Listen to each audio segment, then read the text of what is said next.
Welcome to the Comic Wrestling Podcast. This is another amazing, epic, awesome, super sweet, spectacular episode of the Comic Shop. You're setting the bar pretty high. It's been low for a long time, so high as we go.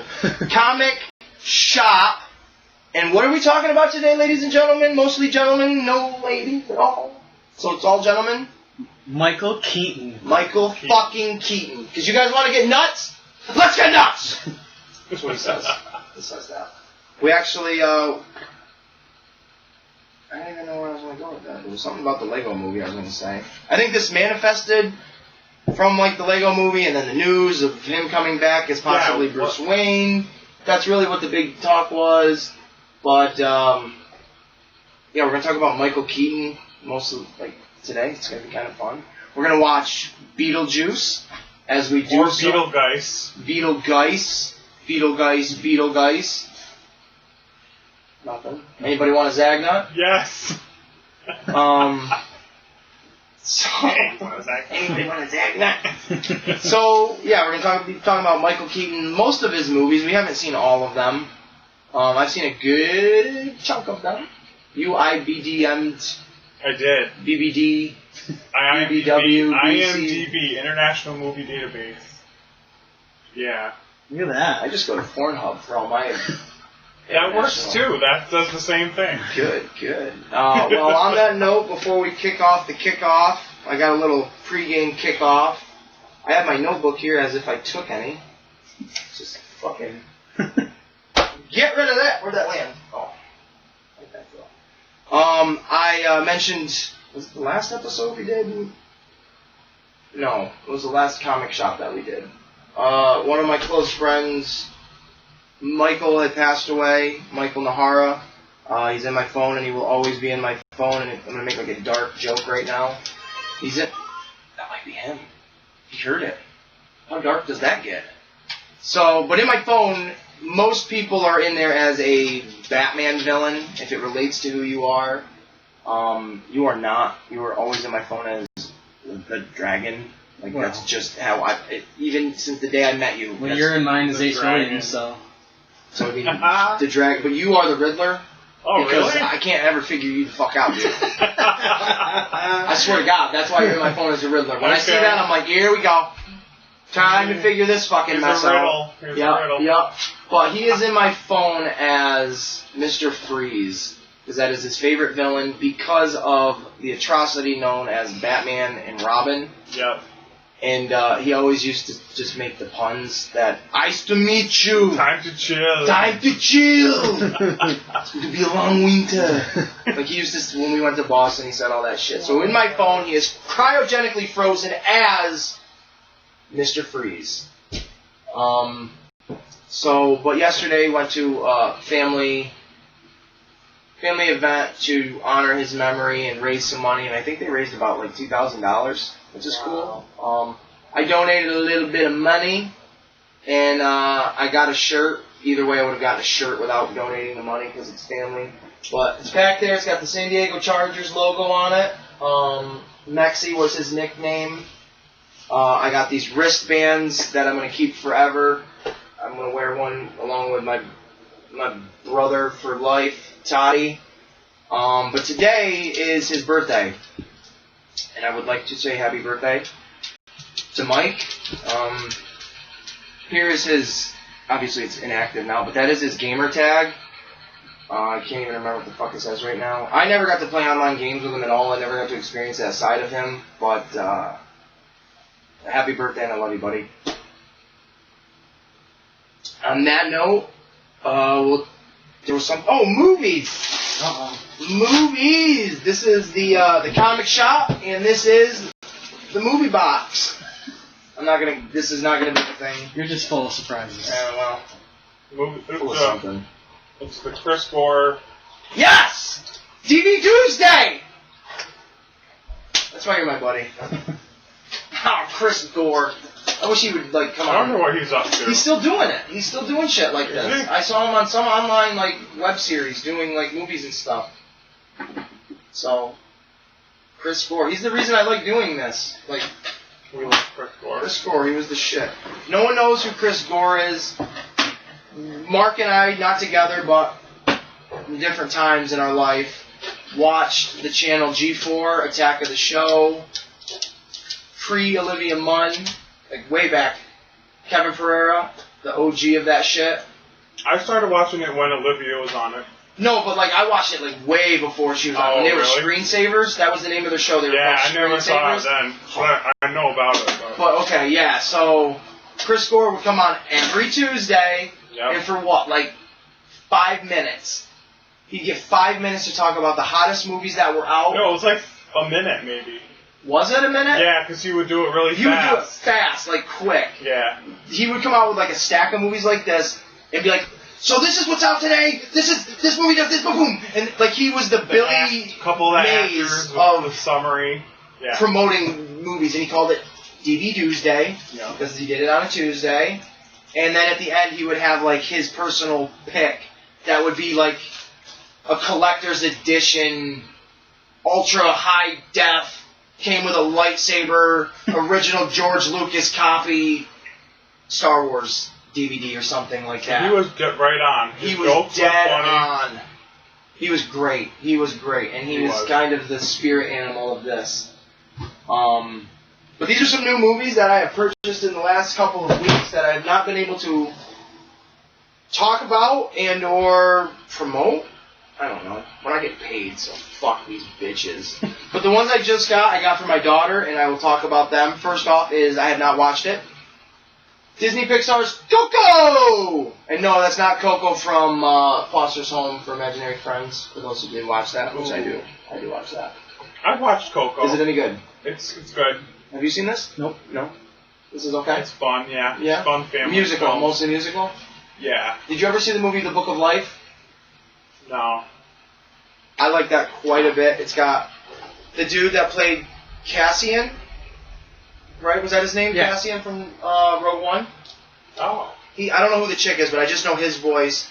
And like Ron Perlman's in it. I think Selma Hayek's in it. And it's all about like these, I have to say it, these Mexicans, as they are, like, you know, celebrating the Day of the Dead. And the guy, his wife dies, so he sells his soul to the devil kind of deal. Wow. And goes to like the other, you know, spirit world to find her. And I love it. I think it's awesome. I love the music in it. I think the colors are cool. So I'm honestly excited to see this. Because this is a Disney version of that, I think. I feel, or something a little. Yeah, his like ancestor. He goes to like find out who his ancestors are. I feel like I have seen it, but I know I haven't. Well, and then Cars 3. Nice. These were cheap as shit. That's the only reason I buy them. I don't know if I watched it. I have not seen this one. I've seen the first one. We all had to have seen the first one. Oh, yeah. It's Owen Wilson. Everybody. Wow. Wow. I can't wait. He's going to be in the Loki TV show. Is he? I can't wait for him. For Loki to just say like the most menacing thing and Owen to look at him and go, wow. Wow. Wow. That's all you have to say. Wow.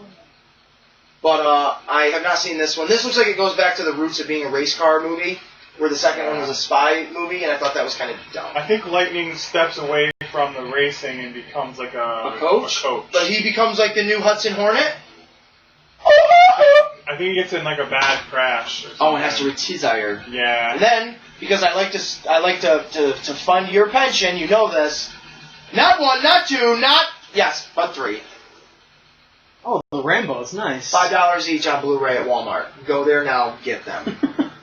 If I can find, or if you could find it for me, Rambo 4, like just Rambo on Blu-ray. You see it on the shelf? Will you grab it for me, please? Because I found the first two together, so I snagged them. I haven't even watched them yet because I wanted to show how new and exciting they are on the podcast. The podcast, ladies and gentlemen. And if you didn't know, gonna break kayfabe. His name is John Rambo. My name is John. He wears a red bandana. You put two and two together. He is my father. Yes. John Rambo, Vietnam War veteran, is my father. So, it's what it is. It is what it is, and it is, it is. So, but, this one, they had it on the shelf, and it said $9. I was like, get the fuck out of here. $9. These two were fucking $10 altogether. And then I squinted very hard, because that fine print is very fine print. And it said, like, $10 for, like, I think it was A Fault in Our Stars or something So like a ladies' girly movie. Someone put it in the wrong spot. I'm like, you don't put Rambo in a girly movie ass spot. He'll blow fucking bullets through your flower. So I'm glad I bought it. That's cool. But there's Rambo. those. I bought on Blu-ray Oh, The Wizard of Oz because my madre had just recently bought a 2 Tom and Jerry DVD collection of them going to the Wizard of Oz. Nice. So I watched that with my kid, and then immediately I was like, I need the Wizard of Oz. I have the Wizard of Oz like on regular, but I was like, I need it on Blu-ray for It's fucking phenomenal. $5. It's a great film. I don't care if Blu-ray's going out of style. It's for $5, baby. They just put Return to Oz on Disney Plus. I've never even seen that. What's Really? that? You've never seen Return to Oz? Is it like an actual sequel to this? She goes back to Oz. Is it actually the girl? No, it's Fairuza Balk, the chick from Waterboy. She plays Vicky in Waterboy. You show me a boobie? She showed me her boobies, and I like them too. Okay. So she goes back and she fucks the scarecrow and bangs the... I mean, There's a porn parody. Will you find the Wizard of Blondes to Sure. me? She might have. I mean, I don't know. That sounds sexual in nature, and I don't like it. Follow that yellow brick road. We follow the yellow brick road. Oh! I got that little dog too. We're not in Kansas anymore. Oh, baby, we are not in Kansas. I fucking dropped a house on that witch. You know what I'm saying? I would like to get Oz the Great and Powerful on Blu-ray because I did enjoy that. Yeah, The James Franco. The James Franco. I like that one. Blasphemy. Oh, hi, Mark. You know what I'm talking about? Dang me a pod. Can we do an episode on that? You've never seen that, have you? What? The Room? No. Or You'll have to watch The it. Disaster Artist? No! We'll do the watch-along. Okay. We'll do a watch-along of The Disaster Artist. It's one of the best Oh, movies I you're can ever watch going to that see. all I the can watch it time. every single day of my Yeah. life. The references that you will pick up that we do, you'll be like, oh my god, this stupid fucking... I hate these people. You want to stop being our friends, probably. But, yeah, Oz. It's a terrific fucking movie. I have not seen it on Blu-ray. I bet it looks... Actually, I bet it looks good. Because it's all practical, most of it. Which, 1939, think of the fucking idea of this movie in 1939 and the fact that they pulled it off. That's astonishing. Yeah. 80-year-old movie. And they kept having different directors and shit. It's because crazy. people left and, came back and... Very cool. I mean, if you love movies and you're not just like a popcorn flick, this is really like... This is the oldest movie I own. Because I think it's a masterpiece. My dad will even watch that. Your dad watches a lot of old stuff, too. So I We'll think be he'd watch flipping that. through and he'll find Wizard of Oz. And we'll What is your dad's favorite 3 shows? Can I name them? I bet I can get them. MASH. Everybody Loves Raymond. Is it close? It's up there though, or no? Not as much. Yeah, he loves that, but It's not number 1 or 2 or 3. Gunsmoke. is Gunsmoke one of was. I wanted to say Bonanza. And Bonanza. I wanted to say Bonanza. them. Yeah. Well, like people love like Gone with the Wind or Dancing. That's not as old. Dancing with Wolves is not as old. But like Gone with the Wind is like held up there. Great Gatsby are movies of like classic cinema. This Casablanca. This movie is awesome. I've had this for a while. Actually, I want to surprise you with the last 2 because you're gonna like those. But I've had this one for a while. I picked it up. I'm a big Rob Zombie fan. It is 3 from Hell, the sequel to House of a Thousand Corpses and the classic Devil's Rejects. Couldn't think of it. Oh, wow. This was not as great. It didn't live up to it, I don't think, but it was. Oh, wait, still- this is the sequel to Devil's Rejects? Yes. Oh. This is the one that just came out. I don't think it's as great, but I still think it's good, and I will enjoy the shit out of it. Down at my local thrift shop, which is, I love it. It's my personal place. Don't ever go there. It's my fortress of solitude. Everything in I there don't is know. off limits. It's mine. Okay. I recently bought a few suits for, literally, I bought this jacket, another jacket, and a suit jacket, it's a fucking nice suit jacket. It's probably like an $80 to $100 suit. Like, full, minus the tie and shit. $20 altogether. Wow. $20. Nice stuff. So what do I do with nice things? I deface it. Yeah. I destroyed it. This is my Two-Face jacket. Like, so when we go to cons and shit, I'm just going to wear this for the hell of it, not for cosplay, but it's a sweet jacket. It looks sweet. I have a Riddler one that I'm going to wear. I want to do other ones. But when I was there, I found day 1, because I went back 2 days in a row. Oh, hell yeah. Corky Romano, That baby. is a movie that does not get talked about. Oh, It is wow. fucking If tremendous. this does it for you, wait till you see the rest. Corky Romano, baby. Anybody? You guys want Peter cookies? Falk. It's great. This is a great fucking movie. Another SNL character that doesn't get enough. Not character, I mean, but. You know he broke his back? Yeah, that's why he like stepped away from a lot of shit. Yeah. So, Chris Kattan, you're pretty awesome. He was in the middle, show the middle. When he does when the cocaine hits his face and he's just going all crazy, that's one of the best scenes ever. Freaking funny. I saw one of them. Ladies and gentlemen, this is a fucking full hand right here. I'm gonna go with the Blu-ray first. Oh shit, yeah. Django Unchained! That's in my top 5 movies of all time. I just bought this at Walmart again for your local pension for $5. Wow. I forgot there's another movie I wanted to add in here. That was a great movie. This is a great movie. Another Tarantino. This is not my favorite. My favorite movie is definitely The Hateful Eight. I love it. Oh. How cool would it have been if this motherfucker strolled in to that? Just walked in. Right. Yep. Yeah. Or they just passed him. His horse was going through the snow Christoph as they were Waltz's going. character stops in like, oh, this place is occupied. I'll keep going. You know what I mean? Like, too many heads or chefs in the kitchen. I'll leave. Right. Like that. Oh, that would have been so goddamn cool. But that's a great movie. Mm-hmm. I am the wild card. I found this app. I didn't find this one at the thrift shop, but I found this one there. And when I found this, I even yelled into the store, "Oh, fuck yeah!" The woman comes up to me, "You found something good?" "Oh, yeah, I found something great."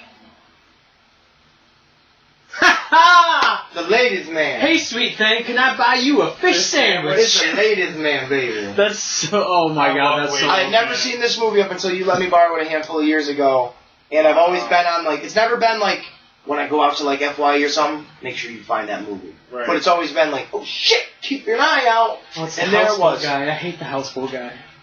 Take the oil. You're gonna want the oil. This is great. Oh, oops. Oh, I'm a clumsy mailman. You're a horrible mailman.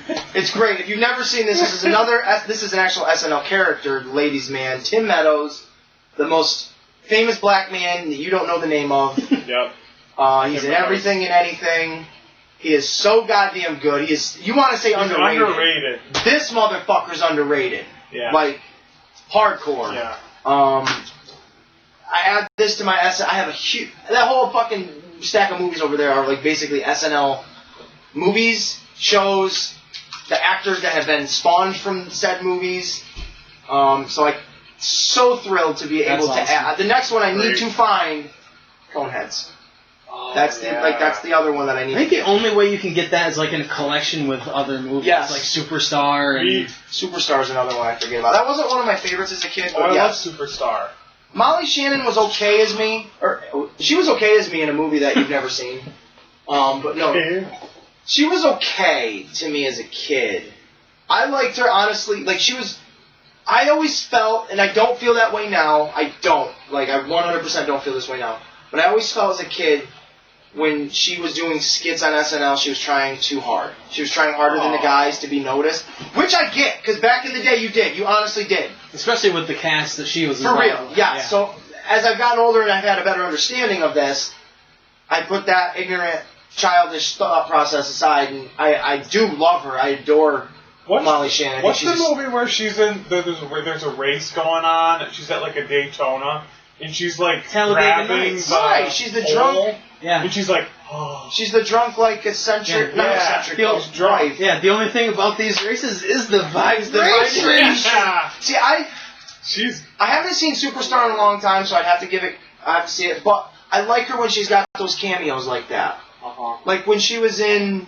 When she's not the focal point. Even in fucking. What the hell was it? The Grinch. When she's the mom. Yeah. It's like the crazy, like, I gotta make my house look beautiful. I like that, because I'm like, she's funny like this. She's comedic like this to me. But, again, I don't think of that anymore, but I do think she's terrific, though. But I believe that's it. Is there anything else here? I'm so glad you picked up the ladies, man. Though. I'm glad I found it, dude. I was like, yes. They have so many movies down there, but it's like, that one I want on Blu-ray. Like, they have all the Bourne Identity movies on regular or on regular DVD, but I'm like, I can find that in like a collection on Blu-ray for like $10. I don't want to do that. Yeah. Right. But like The Ladies Man, which I'll never find on Blu-ray, No. of course I'll pay $3 for that. Of Corky Romano, of course I'll pay $3 for that. They have A Bug's Life and Toy Story 2 on VHS in the big, thick plastic. Oh, wow. They're like $2 a piece. I was like, oh, I want those. Yeah, but would you ever watch them on VHS? I don't have a VHS player, but I have a collector. Oh. I do. I have one where you convert, VHS Oh, to you do, DVDs. you do. So But I have... I'm in the watch market stuff for on a rewinder. Just the rewinder. Remember they sold those? Yeah. eBay's a wonderful They were just thing. as expensive or if more than Because my VHS. rewinder doesn't want to cooperate. We're looking at laser discs. Mark and I are $200 for one. Yeah, we'll go half each. Oh, I thought we were gonna go like 60-40. Yeah, probably. I thought maybe like 80-20. I was going more like 90-10. I was thinking you were just gonna do it. I was just thinking you were doing it and I had nothing to do with it. Well, you gotta have enough room for like this much. But look at this place. Look at the friggin' size of the disc. Yeah, it's definitely what they used in these discs. This is a fun fact. This is true. This is honestly true. I looked up this. These discs are what they used in Wild Wild West when they had those like weird dog necklaces on. And the Yup. This is the disc. This was the homing disc. There was such a surplus of them that... Do you know how often we talk about that movie on this fucking show? We make reference to that movie all the time. And I don't own that. Do you? No. And I don't know why it gets a lot of hate, because I like that movie. I like the big spider at that, man. That big... And to know that was an original idea by John Peters for Superman, which is hilarious to me. I guess that's it. Why So can't you just fight a giant spider? So much to do about nothing. We'll get into the podcast. Oh, speaking of movies, did you see that there is a new Shazam animated Lego movie? I did. I cannot believe it's $20. That comes with a Shazam. It should be $15 or something. I want that because that Shazam minifigure is only available in that DVD now and in a like $80 set. And I'm like, you can suck my motherfucking dick! You know what I'm saying? Oh, you didn't hear that? I said, suck my motherfucking dick for that $80 Lego set. When I pay $20, get a movie, get a toy, I'm a big man. Fuck you. I watched the movie The Gambler, and I have to say this. Have you guys seen that? With Mark Wahlberg and the Kingpin? Yep. He looks like the Kingpin in that. John Goodman. Big fat motherfucker, bald-headed, looks like the fat... The Gambler. The Gambler. Has Brie Larson in it. Whoa, I gotta watch this Gambler. But John Goodman says that, and I should have had that movie here, so... I also bought The Gambler. This is me holding it up. You guys be amazed by the case. Theater of the Mind. Okay. Look at it and be like, whoa. Wow, John Goodman. Is that a cool case or what? Yeah. Pretty cool. I'll put it down so I don't have to hold it no more. But, there's a part in it where John Goodman has to loan Mark Wahlberg's character money, and he says, you need to be at a point where you... or have a status where you can say fuck you to people. So, your boss is giving you trouble at your job, you got enough money at home. Fuck you. Your car breaks down, you got enough money at home. Fuck you. Just have that mindset of like, I don't need to rely on anything because I always have money at home, right? So, I don't know where I was going with this, but I'm at that point in my life. Fuck you to whoever. I'm not at that point in my life. I don't have a lot of money. I'm really poor. I could really use a GoFundMe. Well, or a Patreon. A Patreon. That sounds like a dinosaur. Now, kids, back in the day when the pterodactyls and the Patreons were flying through the skies, the T-Rex was nipping at the tail fins. Alright. Let's get in. This is my favorite. This little music right here, the way they do this Deo, I want this. If there's a full version of this... It starts right out with Deo? Listen how creepy this is. I want this as a full song. We're getting ready to do the Michael Keaton episode of the Comic Wrestling Podcast. This is the Comic Shop. We have been procrastinating, masturbating. Daddy wasn't there to change my underwear. Let's throw in Austin Powers. Right? Yeah, baby. We're going to do an Michael episode Myers. Because we can. Those are Mike Myers. Austin Powers. Mike Myers, another SNL great. Yeah. God damn, SNL. We're going to do an SNL episode. We're full of ideas. Get your notepad out and write that shit down. I threw it in the back. Why didn't anybody stop me? Somebody stop me! Jim Carrey now? We need to stop. That's an living thing. Yeah. He's an living color alumni. I have not watched any of that. I love that show. Do you have that? I do. I have the first season on. I should borrow that and really watch that. But we're gonna finally get into it. We spent what? About 25 minutes of getting through the bullshit. That's good pace. Because I was thinking, when we watch things, it really is the duration of whatever we normally do watch, unless it's like 5 hours of WrestleMania. It's a good duration for the podcast. So, like, say this is an hour and a half. Well, there's 20 minutes there. There's 2 hours there of just good times. Good times being added. And you know what about SNL? I'm going to go a little bit more crazier. Alec Baldwin is in this fucking movie, and I love his sweaty balls. Gina Davis. Oh, Gina Davis. She's hot. She's pretty sexy. I'll put a League of Her Own.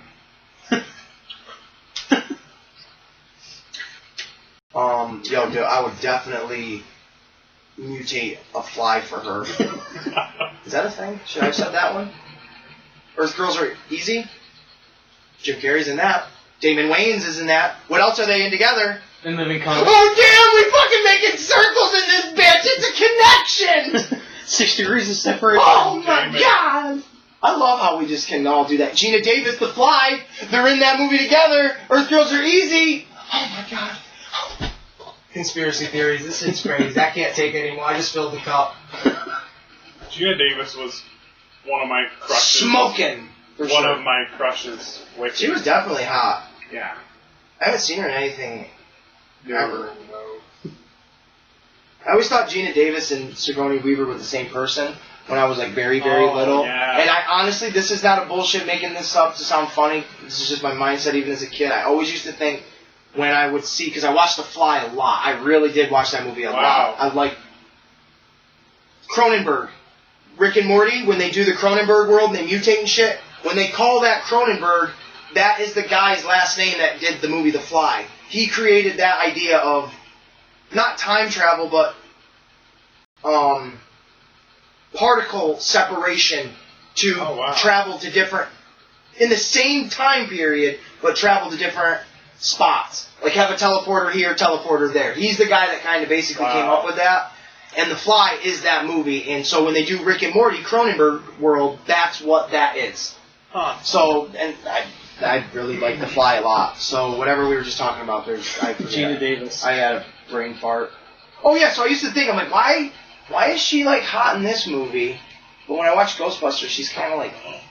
Or Aliens, she's like, eh. And then I'm like, oh, she's not the same person. This is a thing. I thought, okay. Because I used to think before I realized reality was a thing, or separated from movies, like characters, like not specifically Beetlejuice, but characters like Beetlejuice, if I saw them in a movie, I think they were real. I think she looks smoking hot, Sigourney, on the cover of Galaxy Quest. Oh yeah, She's the got blonde that, hair and the cleavage. Got that real big That was the weave. movie I was trying to think of just a few minutes ago where she was blonde hair. Yeah. Yeah. I have that movie and I love it. That's underrated. That's a great movie. Alan Rickman. I mean, you got Hans Gruber being an alien with fucking Buzz Lightyear. It's cool. It's pretty much like you could tell that was the backstage of like Star Trek, like how they. That was the whole thing. That whole movie was a spoof before spoofs were like a thing on Star Trek. But in all those kind of space odyssey movies, like all of them, and it really does pay respect though to it in a really nice way. It's really, I watched that movie not long ago. in that? Yeah.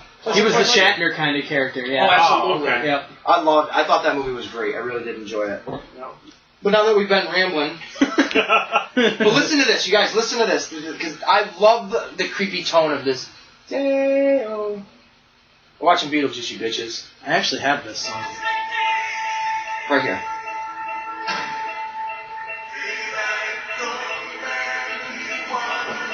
Oh, it's slow.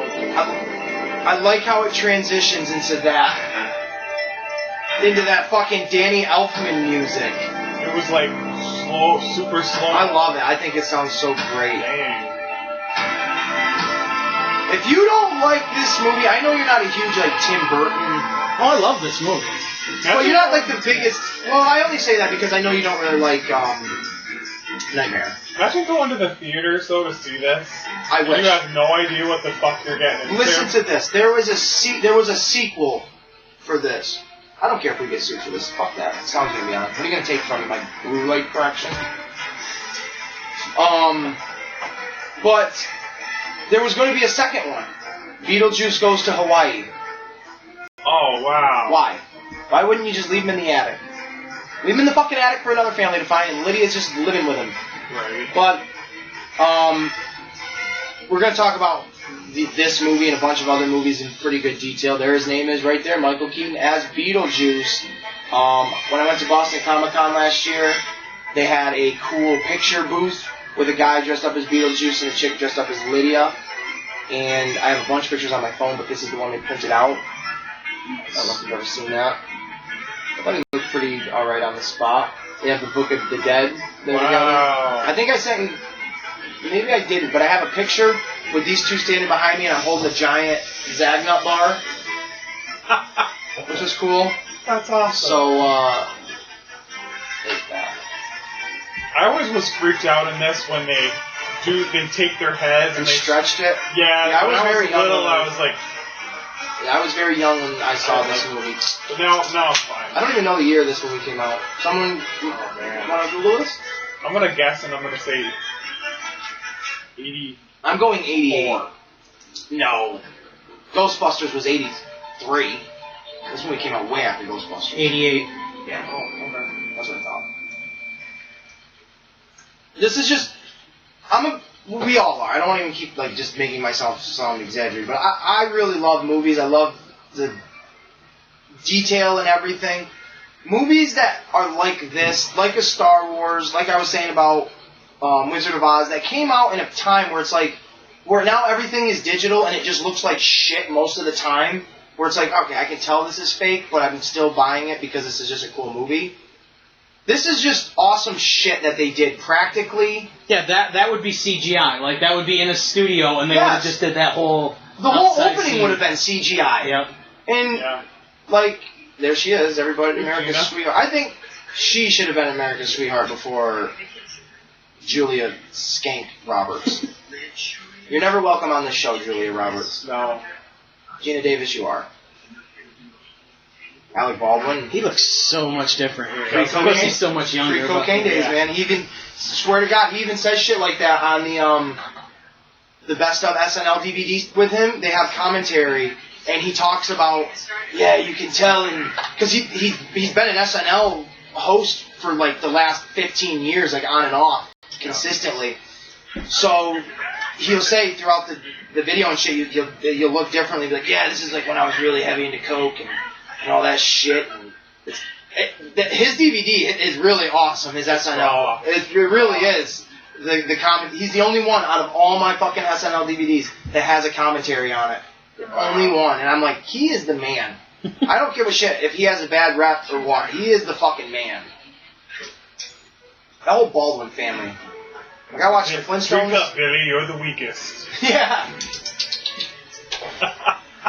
I love it. You got the one that's in Biodome. Yeah, dude. Fucking Steven. Yeah. He's in the Flintstones, the Viva Rock Vegas one. Oh yeah.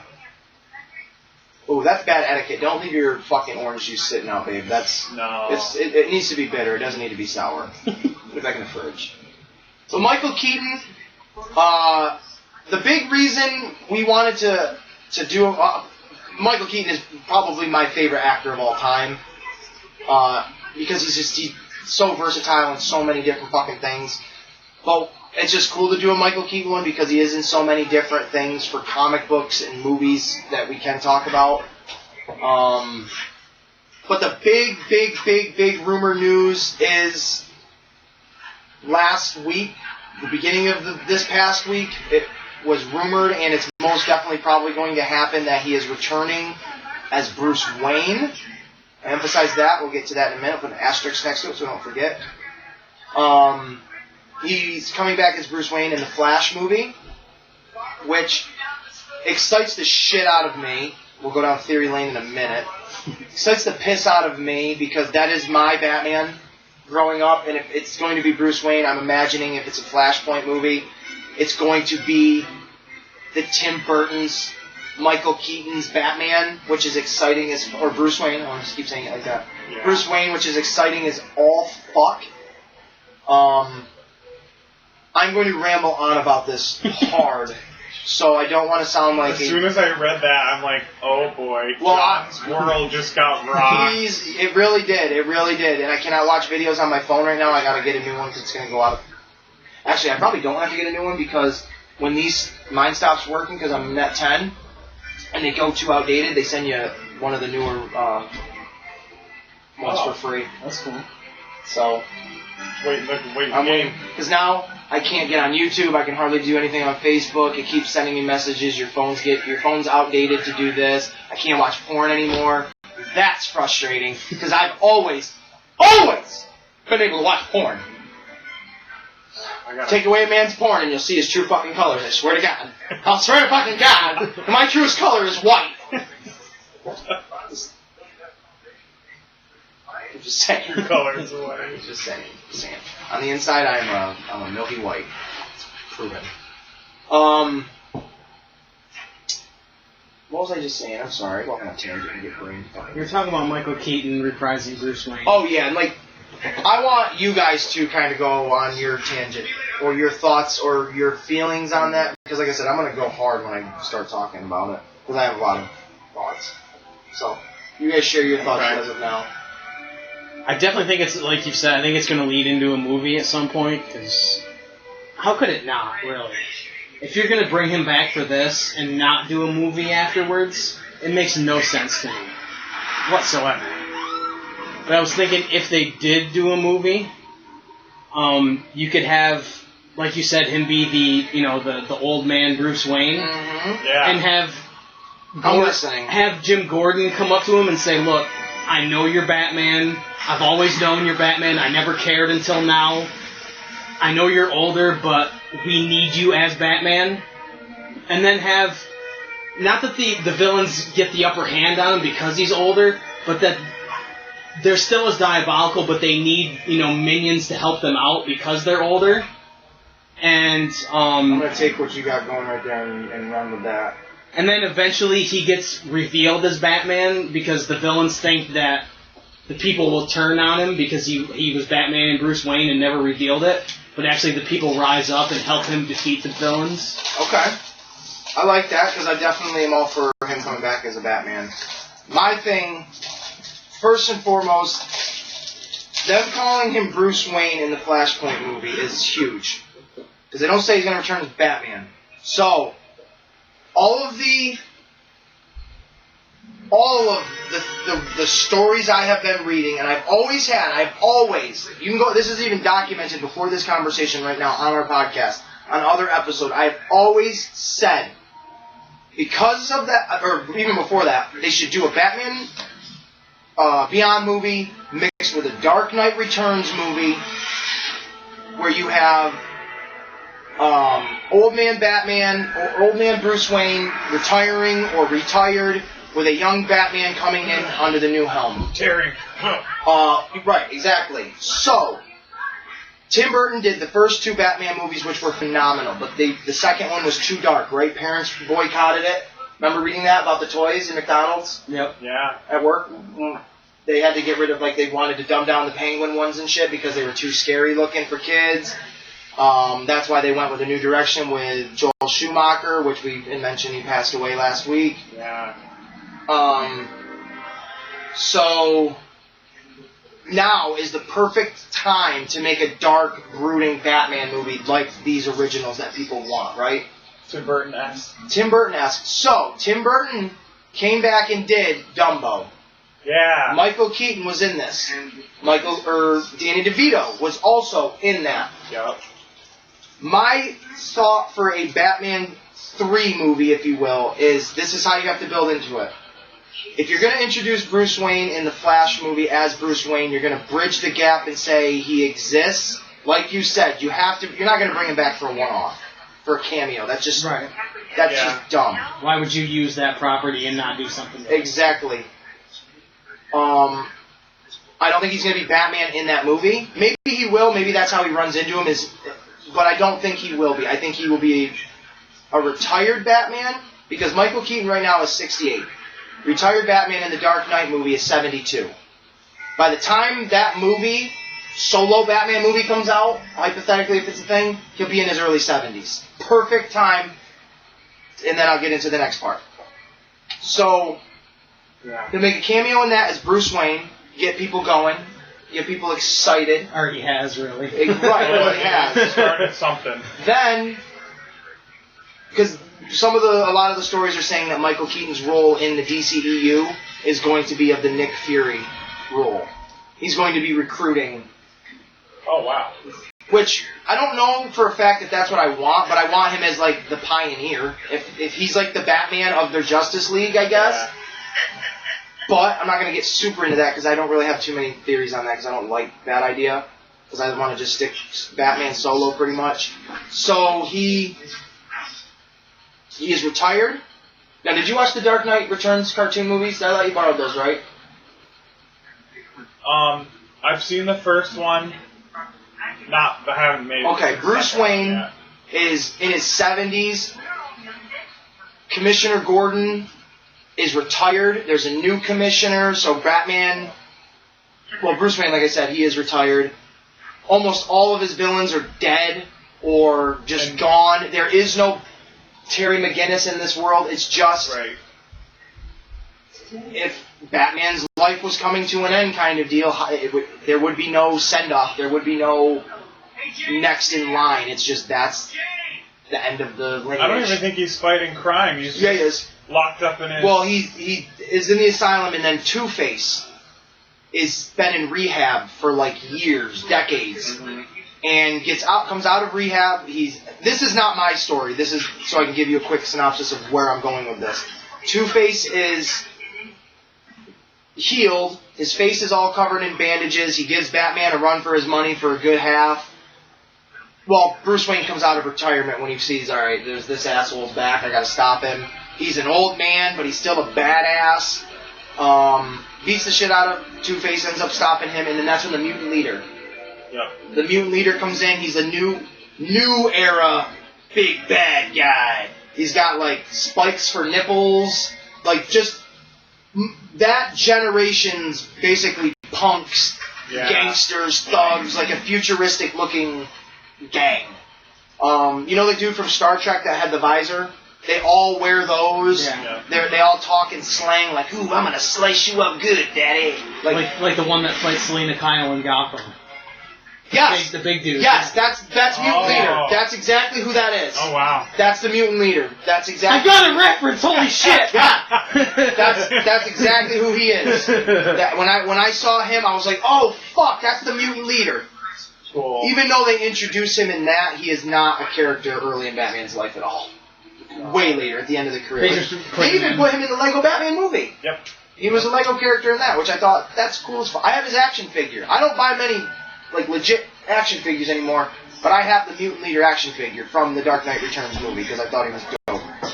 He was dope. And, So cute. Smart Brother plays the voice of him. Yeah. From Undercover Brother. That's cool. Yeah, he plays the voice of him. So, well, we've been introduced to Winona Ryder, little Lydia with chlamydia. Just kidding. Just kidding. I don't know if that's true or not. Lydia. It sounded funny. But, so Batman beats the shit out of the mutant leader, all this, and that. While this is happening, you see the Joker, who's been in rehab this whole time, is watching all of this unfold on the news. And by the end of the movie, he comes out of his comatose state. He's cured. Because he sees Batman, and that's his trigger. Oh, Batman's back? Well, so am I. And the doctor thinks, oh, Joker's cured, I fixed him, let's bring him on a late night show, a la the movie The Joker. He goes to a late night show, ends up killing the host. Because I think I told you this. Remember I told you in that movie? Because in the cartoon, Joker literally, boom, shoots the doctor, shoots the host, starts shooting people out in the fucking crowd. Oh, that's in the animated Yeah, movie? oh yeah, he shoots everybody. He runs out of the fucking place.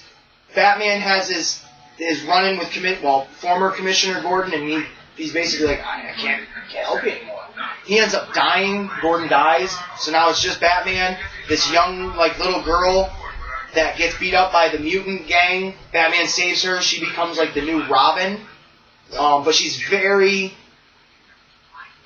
close to the original Robin.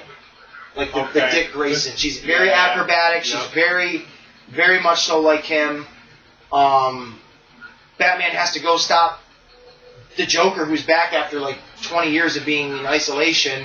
go stop him while the new commissioner is like, fuck both of these assholes. Let's get the military in this and just kill them both. Not only does that fucking happen, but Ronald Reagan is the president, and he says, hey, Superman, you want to go fucking stop Batman for me? So all this is going down in one movie. Yep. Batman is chasing Joker through, like a fair. Joker's running through a tunnel of love, shooting people to death on, like, the swan boat, stabbing them to death. Batman ends up killing him. No, he doesn't kill him, but Joker ends up dying. And then, well, here comes Superman. And then that's a la Batman vs. Superman, that movie. Those two come head to head. Batman puts a suit on, beats the shit out of fucking Superman. He hooks himself up to a lightning or a light pole. Yeah, beats the charges fuck out of Superman. And that's where the line, do you bleed? Wow. Comes from. So my thought is have something like that. Have the old grizzled Batman that's been retired, and then have Penguin. Danny DeVito's Penguin never died. The ice kept him alive. But don't rely on the old villain. Okay. So who's gonna keep him alive then? Who might find his body in the ice? Victor Fries, who's never been done before.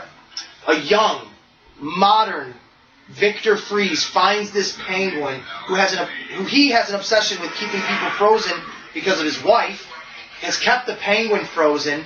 Penguin ends up I don't know how you do it, comes unthawed, and now is so mentally unstable because of the ice has just fucked his brain up, right? That yes, he's Penguin still, but he's not out to be the mayor. He's just a villain now. Like, I'm gonna kill everybody. I'm gonna fucking murder them all. Where am I? And Victor, he fucks Victor over, who then is a sympathetic villain.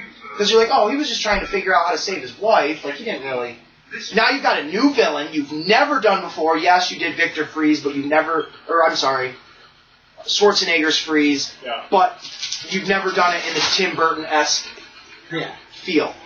Bring Tim Burton back, was my point about Dumbo, to do a solo Batman movie with the Penguin, again, because he's familiar with these characters, he knows these people. This one, bring, obviously, Keaton back. Michelle Pfeiffer she never died. They show her standing still alive at the end of the movie, so you can bring her back. Retired Catwoman. I don't want to see her as nimble, bimble Catwoman. I don't want to see her as a fat pig, because that's what she was in fucking The Dark Knight Returns. Batman goes to talk to her in that movie, and she's like an old cat lady. She owns like a whorehouse, and she's like a big slut, like a big pig. And they make out, and I'm like, ew, dude. Like, she is fat and gross. She dies. Joker kills her. It's a great fucking movie. You guys gotta watch those. They're really fucking good. I can make it. Like, Two-Face is psychologically fucked up where he thinks he's healed. Or he is. His face is perfectly fine, and he keeps it in bandages all the time. And then when he unravels it, you're like, oh, you look normal. But when he looks in like a mirror and shit, it's like all demonic and like mutated and melted. That's how he sees himself. That's how he sees himself. Like Kane, he thinks he's burned. It's so good. It's so good, dude. But so you have a familiar villain with the Penguin that everybody loves, Danny DeVito. Everybody loves this motherfucker.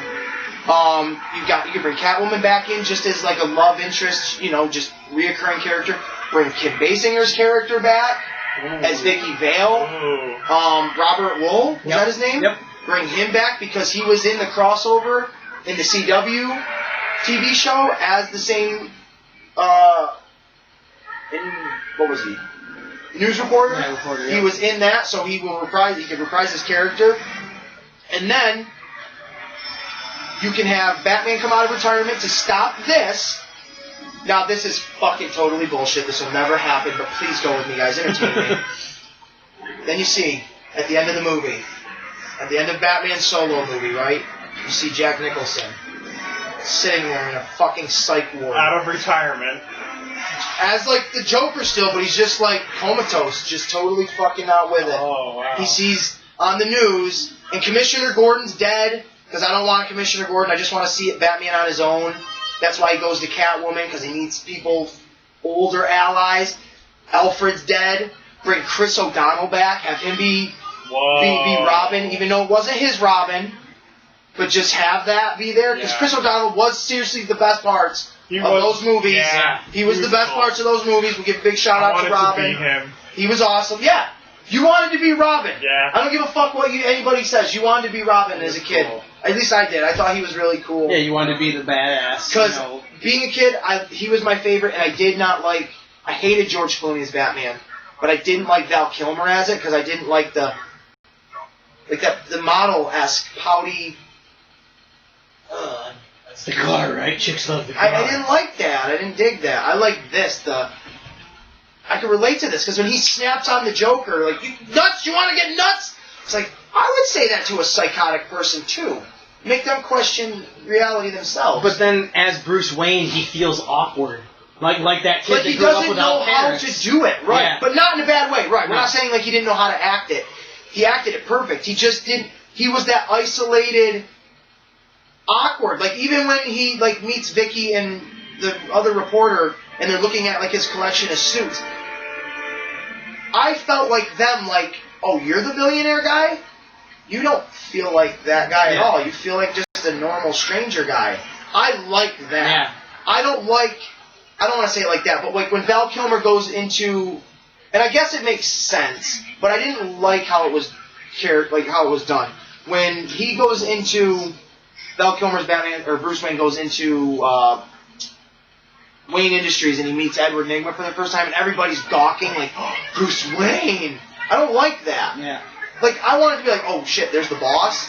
I don't want you to treat it like he's a huge fucking celebrity. Like I feel like... Like Tony Stark walked in. Yeah, like he's not that type of playboy. Yeah. He's low-key. That's why when Christian Bale did that shit in... the first Batman movie, when he was showing off to be an asshole and be arrogant and get noticed because he wanted people to have that negative view on him, that fit the opposite of when he was like, I can't do it anymore, Alfred. That's the Bruce Wayne. When he's pretending to be Bruce Wayne, pretending to be the image that people think he needs to be, that's what I like. But when people react to him as, like, I have to because that's Bruce Wayne just walked in. Oh my God. It's like, tongue-in-cheek.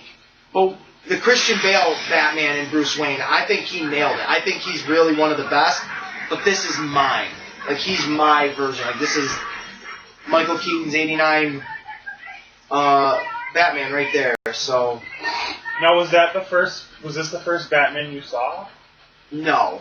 Batman Forever was. Forever? Yeah. Yeah, because that was our Batman time period. Because Batman 1989 came out in 1989. I was born in 90. This came out in 92. Some of my first Batman memories are of this, though. Yeah, I remember that being on TV. Penguin he's literally, like, when I think of first Batman image, it's Penguin, I think. It really is. So you grew up in a time where the VHS was still around, so it was easy to get a hold of movies like that. Well, my mom, I grew up in, like, a really bad environment growing up, so even, like, today, movies were my escape, and my mom fed movies to me to just keep me distracted from what was going on over here. Like, pay attention to this, don't look over here. So I got invested, especially in movies where it's like, whoa, what is that? Like, look how creepy and dark that is. Like, who is this guy? What is it? It's just like wrestling, like with Macho Man. It's like, why is that guy so excited about a piece of, like, Slim Jim? Like, I need to know more about that guy. Ultimate Warrior. Like, what the fuck is this guy all about? It sucks you in for whatever reason.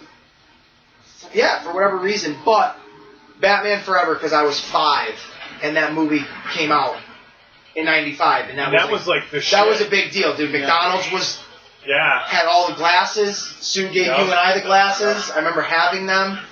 I have so much Batman Forever stuff. That is not my favorite Batman movie at all, but it is so near and dear to my heart. Like, it's number 2. Our introduction to Michael Keaton right here, the man of the hour, as Beetlegeist. I can't picture anybody else ever playing a character like this. Look at his nuts! Wouldn't that grass hurt? Doesn't it look like it would hurt? It looks like it's rubber and it would hurt. But he looks kind of padded, so... because he's fat looking. Oh, she's funny. That's good shit. But Beetlejuice, man. Beetlejuice is literally like, who would have thought? Here we go. Well, I want to continue my Batman thing first. So you got Jack Nicholson sitting there. I would love this. Like, imagine this being a 2-part movie. You've also introduced a young. You're not going to introduce a young Robin, but you introduced the Terry McGinnis Batman. Okay. But it's not Terry McGinnis. Oh, really? It's Robert Pattinson's Batman. It's been a dupe this whole time. His movie isn't going to be about him. Like, isn't Bruce Wayne? He's Terry McGinnis. Oh, hell yeah. So Robert Pattinson comes in as the scrawny, which would make sense, smaller version of Batman. So that slowly gets trickled into the first movie at the end. There's 2 end credit scenes. This kid stumbling upon the Batcave, or however you want him to find it. Or no, wasn't he like... Didn't he like take care of Bruce's house and shit like that for him? He brought him like his groceries and Terry? stuff? Yeah. Wasn't that what he was? He was like his like little... I don't know. I remember him walking up to like the gate and then... Because he wants to like talk to Bruce Wayne. Because doesn't he figure out who he is? I forget. I have the first season. I have to rewatch it. Yeah, me too. But that's your first end credit scene. Your second end credit scene is Jack Nicholson. That's going to be your last end credit scene. Your real tag to make people like, oh my god. Sitting there just scratching the chair post. And then you just see this big fucking smile come on his face. And then your second movie is... I don't even know who the villain would be to lead you into it. Victor Freeze maybe could still be the bad guy. You could introduce other new criminals, however you'd want to do it. I've always had the Batman movie idea of like the Riddler going to like 4 mob bosses and saying, hey, work with me and I'll help you get the city. And he's playing all 4 of them so they can all have turf wars and he can swoop in and take everything from all of them. That's like my ultimate Batman movie, well, sort of, until Michael Keaton came along. But, and then have Michael Keaton and Jack Nicholson have a fucking face-to-face again. And let Nicholson kill Kim Basinger this time around. I think that would just be some cool shit. Because I'm a huge Michael Keaton Batman fan. I could go on forever. Do you think this Michael Keaton being announced about the Ezra Miller Flash, is that going to sell tickets? No. Yes. Because the rumor is also now, I saw this yesterday on a few sites, Batman Beyond movie. What if the movie... 2023. What? That's where I was that's why I was like just trying to segue everything together. Robert Pattinson's Batman. Why not push it back 2023? Give us the Ezra Miller Flash movie sooner than later, and give us the little bit of Batman. Does anybody want one of these? No, thank you.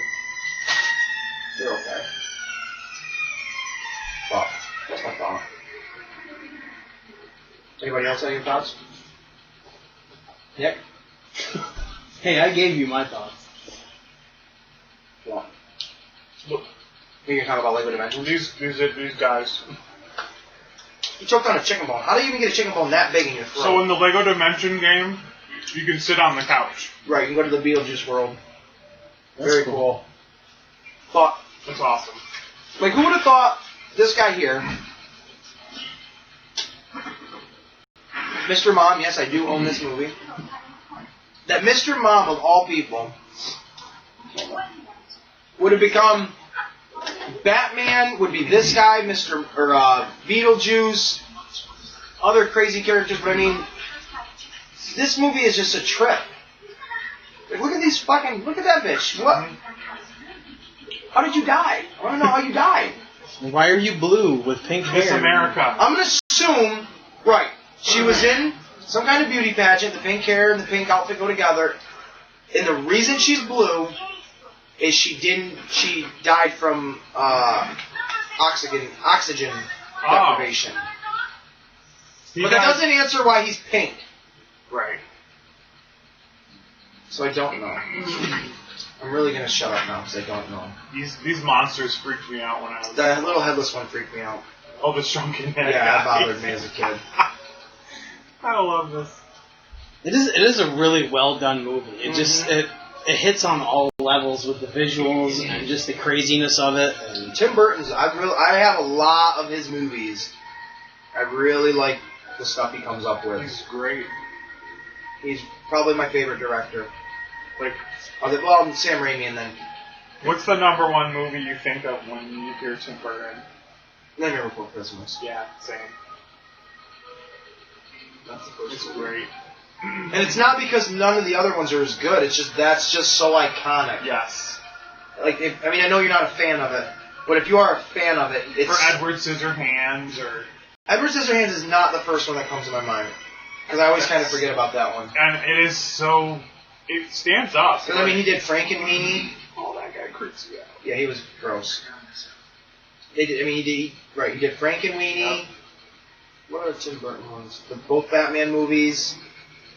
I do not care for the Alice in Wonderland movies, though. I like that. didn't you do Charlie and the Chocolate Factory I too? didn't like that either. I didn't like that. I like Corpse Bride. Yeah. I like that a lot. I think he did Sweeney Todd. Oh, yeah. You saw that? I don't know if I've seen it, but So good. Yeah. Yeah, he lives upstairs as like this horrible... He's not a horrible barber, he's a good barber, but he's a horrible person. He kills people. And downstairs is a woman that cooks pies filled with meat of people that Johnny Depp gives haircuts to and kills. So why would he cut their hair and then He kill them? kills bad people. Like people that are fucked up Okay. or that have done wrong by him or that woman. Like, I think the main one they focus on is the landlord of the building. Ooh. And it's a musical. It's great. It really is good. And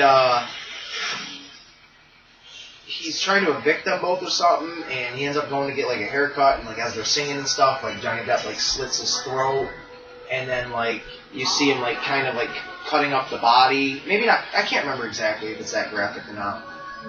But you see him like sending body parts down like a chute to her, and then you see her taking the body parts and then like mincing them into pies. Wow. And then baking them and then selling them to people on the streets. That's fucked up. It's Well, really They good. gotta make a living, right? Well, the movie takes place in like 1800s. So like people are like really poor and they don't give a shit, but nobody knows there's meat, like dead bodies in it. Oh, fuck. Yeah, visually and that's all like you said. That's all practical. There's no CGI to that. That's all on soundstage. Like that's fucking crazy. It is. It's awesome. There's a new game coming out that looks like Tim Burton-y stop motion. Oh really? Yeah. Coraline. PS5. Yeah. He didn't do that, but Coraline is very close to that stuff. Looks really. I like that. interesting. Yeah, Tim Burton. Are there any other Tim Burton Michael Keaton movies? I don't think so. Did you like Dumbo? The new, I thought it was okay. Did you see the new Dumbo? I haven't seen Yeah, Gemini watched. I liked the first hour. I don't remember enough to say yes or no, but I do know I didn't hate it. It was one of those movies that was on for background noise. You really didn't. Yeah. I just loved the original. It didn't have like the talking mouse and shit in it, No. Or the crows. which I don't understand. Because they're offensive. Yeah. Did you guys see? I want to speak on this shit. That Mike Henry, the guy that plays the voice of Cleveland, I did see that. and I did Family see Guy and that. shit, has stepped away from doing the voice of it because he's a white guy doing a black character. I'm like, are you fucking kidding me? Like, what the fuck kind of world are we becoming? Unoppressed? He'd rather have a person of color do that. I mean, That was the whole joke, though! I could see like if the other black characters that had done black voices on there had given a shit, but obviously they didn't. Right. In the Cleveland show, you got Mike Henry is a white dude doing the voice of Cleveland, and then you've got... Oh, what's his name?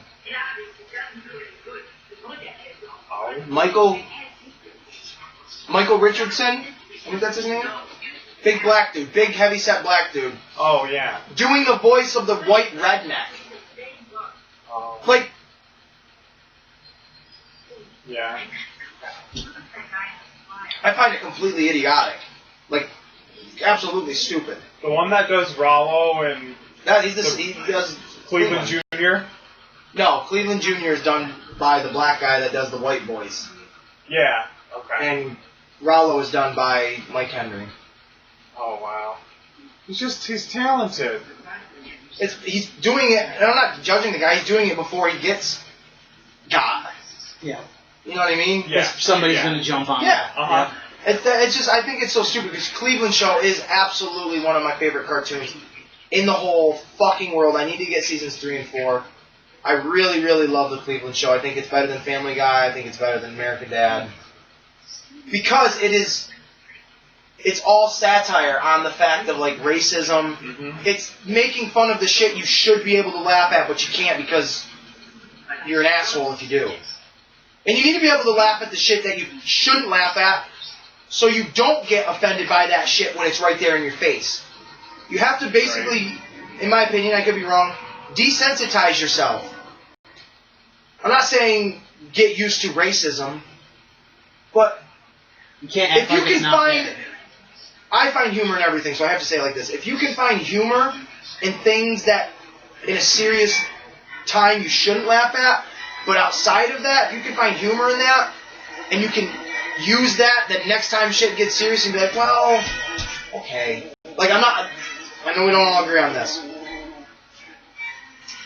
Rape is not funny, No. okay? But I have heard funny rape jokes, okay? I know. Patrice O'Neal, a huge comedian that had passed away years ago. Anybody want a Zagnut? Used to say the same thing. He went on like news shows and said, yes, rape and stuff isn't funny, but to be able to joke about something that isn't funny, to let yourself be able to not hurt over it so much. Well, George Carlin always said, you can make a joke about anything, it's all in how you construct the joke. Exactly. I'm not going to go to a funeral and say, I don't know, I can't think of a joke on the spot, but I'm not going to go to a funeral unless I know, okay, these guys aren't going to get upset over this, they're going to know, but I'm not going to go to just a general funeral and make, so when's the party start? Kind of joke. You know what I mean? It's in bad taste. It's in bad taste, but like yesterday, it was a fundraiser. It wasn't a funeral for my buddy, Mike. There were the jokes. It's a fucking party, man. Let's get naked and shit like that. It was appropriate. You laugh about it because there were people, including his mother, that would say, Mike would be naked right now. Or you know what I mean? Like, everything is timed. Mm-hmm. Everything is timing. And I just think it's horseshit that like something like that is affected by it. Yeah. Like even Paw Patrol is getting taken off like TV and stuff. It's like they're dogs. They're fake. It'll come back though. It'll be a resurgence, but I get what you're saying. It's just idiotic. Yeah. It's idiotic. Well, it's mass hysteria. They have to go too far with everything now. Pander to You have to. Because if you don't, somebody's going to say something about it. You have to make those giant leaps before somebody else does. Right. You know? I cannot disagree with that. I really do agree with that 100%. I really do. It's sad that it's come to that. It really is, because people like me, man, I'm gonna get killed soon, probably. I hope he finds other work, but it's sad. Yeah. Yeah. He's very talented. And he was great as Cleveland, I thought. Cleveland's like one of the best parts of that show. But we're watching Beetlejuice, and I did want to show this off. I drew this a while back. Oh my. Picture of Beetlejuice. For the animated series that you had happened to buy me, which this movie spawned that animated series of Beetlejuice, which, for the longest time, I honestly thought it was Michael Keaton doing the voice of him. Who is it? I have no idea. It's not Wow. him. So I remember seeing the animated version as a kid and then seeing the movie afterwards. Oh. I don't remember the order I had seen either one. I really don't. I just remember this when that was on TV. Oh, yeah, me too. And I'm like, whoa. Oh, absolutely. What the heck? I remember that absolutely being on TV. I remember that. Absolutely. I love it. I really do love Beetlejuice. I think this is one of the coolest characters of all time because I feel like he shouldn't be for kids, but yet he is. Yeah. And I know from being like a kid that grew up with it, and you guys obviously did too, but my thought was this. I'm trying to think of the other one that I watched that I was like, I feel like I shouldn't be watching these. Because it was just like, is this for like, am I allowed to watch this? Do you think Gargoyles was kind of Gargoyles adult? Badass. I thought Gargoyles was like, man, this is like, am I cool enough to watch this? Am I cool enough to watch this cartoon? But that's how I felt with Beetlejuice. Yeah. I felt, because I wasn't her age. I was way, like, younger than this. Mm-hmm. So I was like, am I of this age to watch these things? Like, why do they keep calling her, like, the goth girl? I don't understand what that means. I just knew monsters, ghouls, and like scary shit because that's Tales from the Crypt. Grew up watching that crap, and this made me think of that kind of stuff. Very gothic-y and creepy. And Beetlejuice is a fun character. And yeah, and as a kid, you could get into the Beetlejuice, just the visual and everything. Cartoony. Yeah, yep.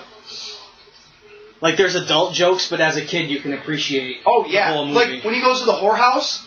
I didn't get that reference as a kid. I didn't understand. Like, oh, it's just that looks like a fun place to go.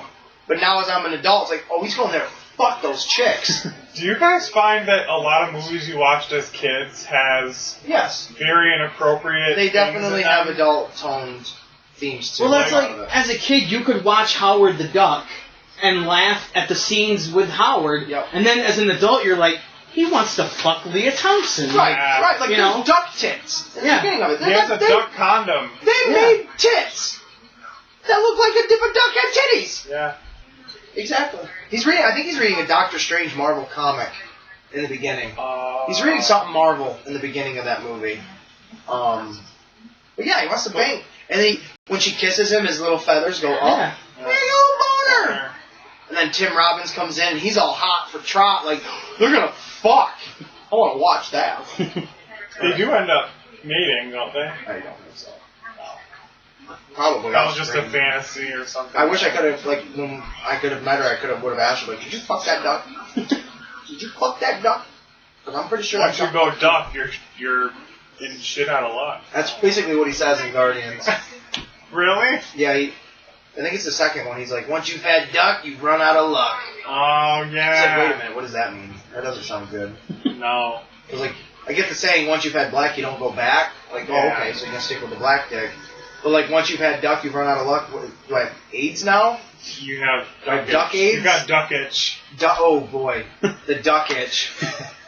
You'd be scratching your bill all day long. Oh, yeah. Make Donald Duck noises and all that.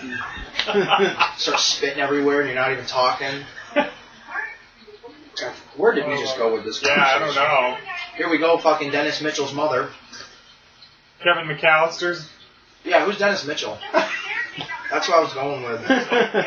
Thought that was his name. Kevin! Did she die or something? This woman? I don't remember No, seeing her. she's still around. Yeah. Yep. But like the colors of it, you just when they're around, stuff is black and gray. It's dead. And then the other ones, it's all flashy colors. I think that's so good. So I mean, I don't like Tim Burton a lot, but you can tell that his visual style and the way he does things is really good. Like he pays attention to what That's he's why doing. in my opinion, that's why he is still one of the most well-known directors in for the last 30 years. Mm-hmm. He has a vision. He has a very specific style. He seems like a real creepy dude, like Out there, but genius. I'd love to meet creepy him. genius. I'd love to meet him. And here they go. They get the Beetlejuice. I'm choking on this candy. Their first introduction to the Beetlegeist.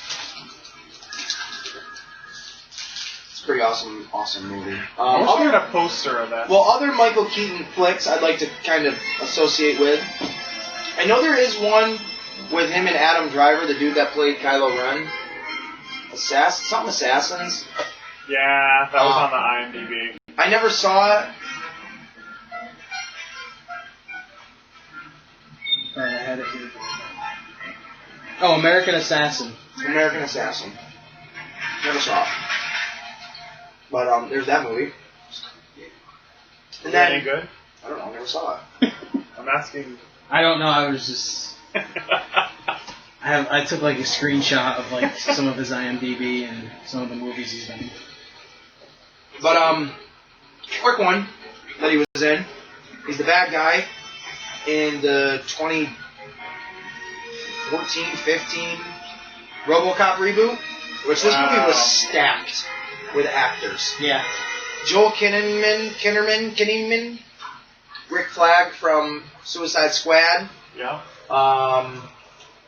Sam Jackson is in this. Wow. Gary Oldman is in this as the doctor that puts RoboCop back together. And like I said, Michael Keaton is the bad guy for, what the fuck is it called? Omnicorp? Okay. I'm sorry. There he is, ladies and gentlemen, Beetlejuice, Michael Keaton. Look at him, he's like awesome. That had to be so much fun to play this character. And seriously, to play this character in 88, 87, 88, while you're doing it, and then to do this, and then go be Batman. Yeah. Like, you basically played a dead version of the Joker, and then you went and played the Batman. Yep.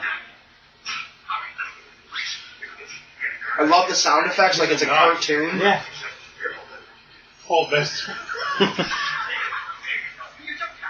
I want him to be a real person. I want Beetlejuice to really be out there, and I want to meet him a few times, and then that's it. I don't want to come over. He's that homeless guy that you see every once in a while, and then you never see him again. There is a homeless guy I see with green fungus on him, and he does have his head turned every now and then. Does he click sometimes? He does. And he does that shit later. Oh, God. And like, to think Beetlejuice, like, hey, Lego company, what characters could we make? Let's make Beetlejuice. Yeah. I love having him as a Lego figure. Let's make the most weirdest, inappropriate child character of all time. Yeah. I love running around the town. See, there's that nuts. You want to get nuts? I love it. I love that this motherfucker's so good. But Michael Keaton, he hasn't been. I mean, he's been sprinkled throughout movies here and there, but he had a huge, in my opinion, resurgence. We've talked about it before. In Spider-Man Homecoming, when he was casted as Adrian Toomes, the Vulture, which I thought was perfect. And I've said this before on the podcast. You and I have had these conversations prior. I have always thought Michael Keaton would have been perfect for this character of the Vulture, so I thought it was really dope when they casted him as it. And to see him, Jesus Christ, watching it now, to see him as everything between being Mr. Mom, Beetlejuice, Batman, Ray Kroc. Right.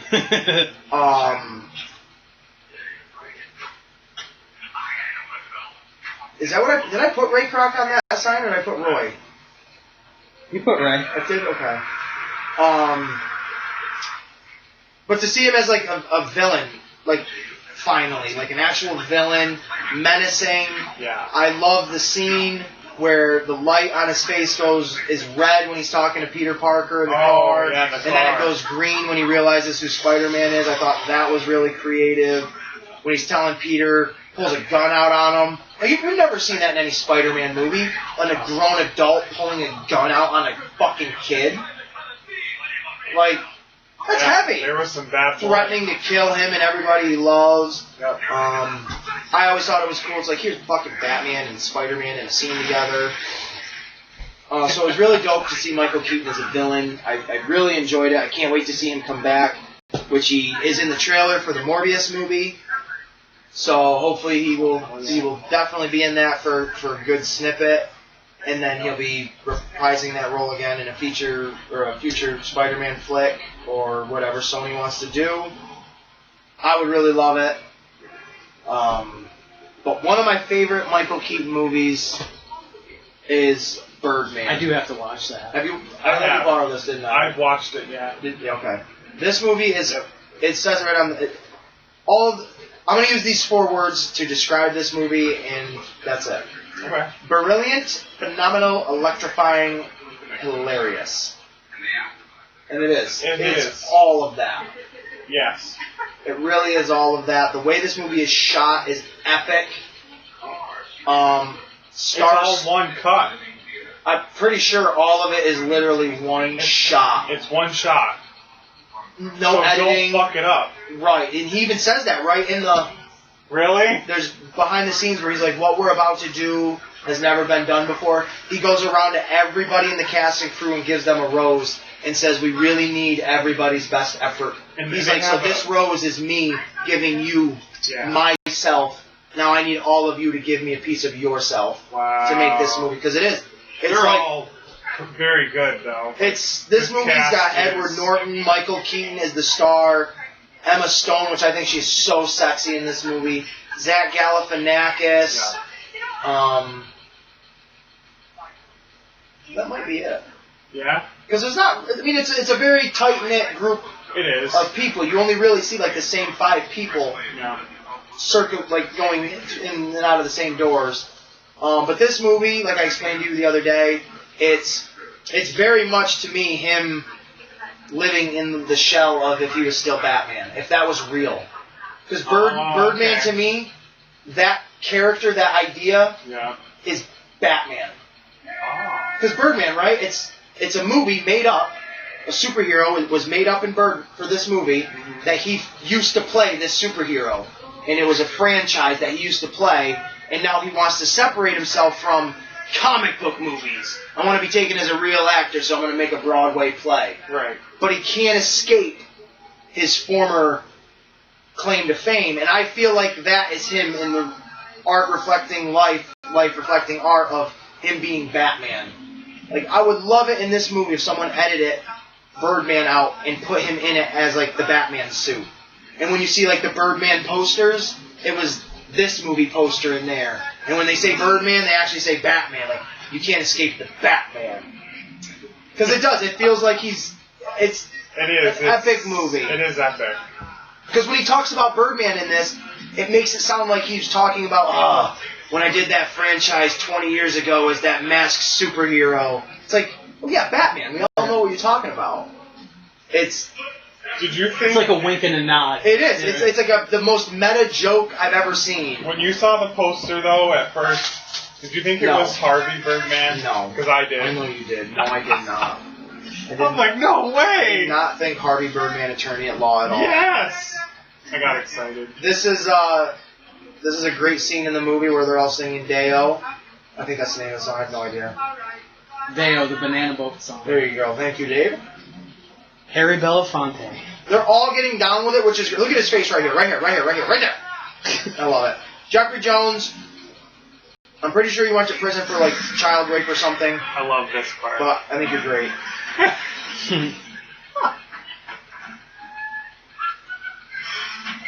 Love it. Yeah. Love it. But no, I did not think this was Harvey Birdman. Actually, Naomi Watts. Oh, yeah, I think she's super fucking hot. Amy Ryan, that's his wife. That comes and visits him every now and then. Oh, yeah. But I just thought Birdman was awesome. I mentioned Ray Kroc. If no one has seen it, I personally recommend The Founder. Oh, yeah. With Michael Keaton. He plays the founder, Ray Kroc of McDonald's, who, I'm not going to spoil it in case no one has seen it because it's really good. He is a vacuum salesman? Blender salesman? Blender? Did you see the movie? I know his Or is it backstory. Milkshake? No, I haven't seen the movie. Milkshake salesman? Something like that. He's trying to sell something. He sold the shake machines. That's what it was. Yeah. And just goes to this little podunk fucking McDonald's that no one ever heard of, gets his fucking burger and drink in 30 seconds. I don't understand how that's fucking changed. Still don't understand that. I don't understand it. You've got it to go now, basically, and it still takes an hour. But he's so impressed with it. He works with the two brothers and kind of basically fucks them over in every way manageable. and becomes the founder. That's all I'm going to say to that. I was absolutely bewildered by the movie. I thought it was great. Mm-hmm. I sat right here in this living room watching it while putting that picture frame together. And if you notice, there was the little piranha over there. Could you almost say And he's now a I have savage in that movie? Look at him talking to you, motherfucker. Yeah. There's a Luigi. Oh, wow. Yeah, he is very savage in it. So did Luigi. What is your definition of savage? Just like he's out for, doesn't care who he steps on. Well, then, yeah. I would very much think so. He ruined everybody that he touched lives. Yeah. Everybody. Yeah, he gets mythologized, and people don't really know his real backstory on how he fucked a lot of people over to get where he was. Mm-hmm. I very much so like that movie a lot. And working for that company for 15 years, that's a company that really doesn't give a shit about people. At all. No one does. No company does, and I will say that to the day I die. That's why you gotta get self-employed. Working on it. I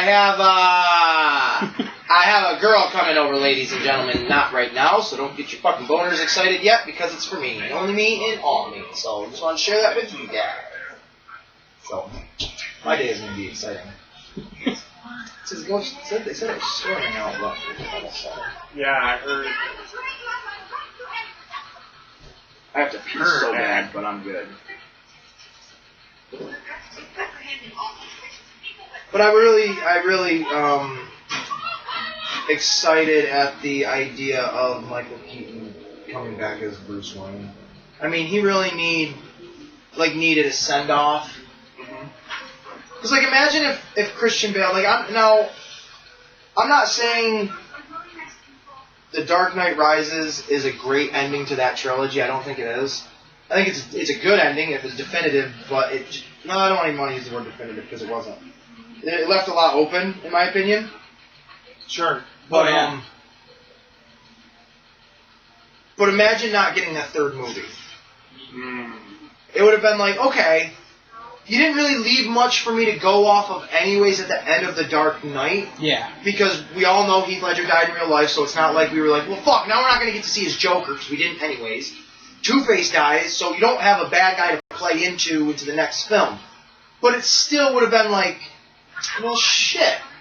I'd like at least one more outing with that character. Yeah. And that's how I feel with this Batman. I feel even though the first two movies don't really acknowledge each other, and they're not really Batman 1 or Batman 2, they're just basically two separate issues of comics that just happen to exist with the same characters, I still feel yeah, you did leave it with Catwoman being alive at the end, but I never thought when I was a kid, oh, shit's going down in a third fucking Batman movie.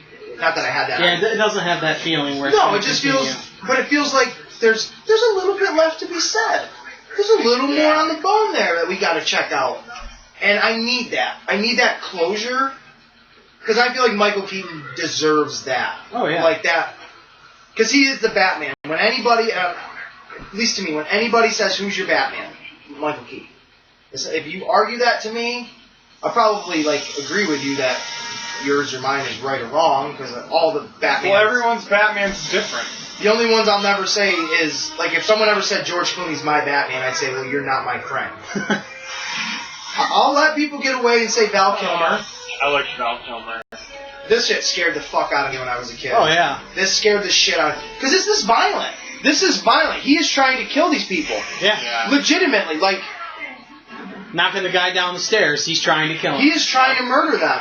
And doesn't he pick this motherfucker up by his leg and drop him?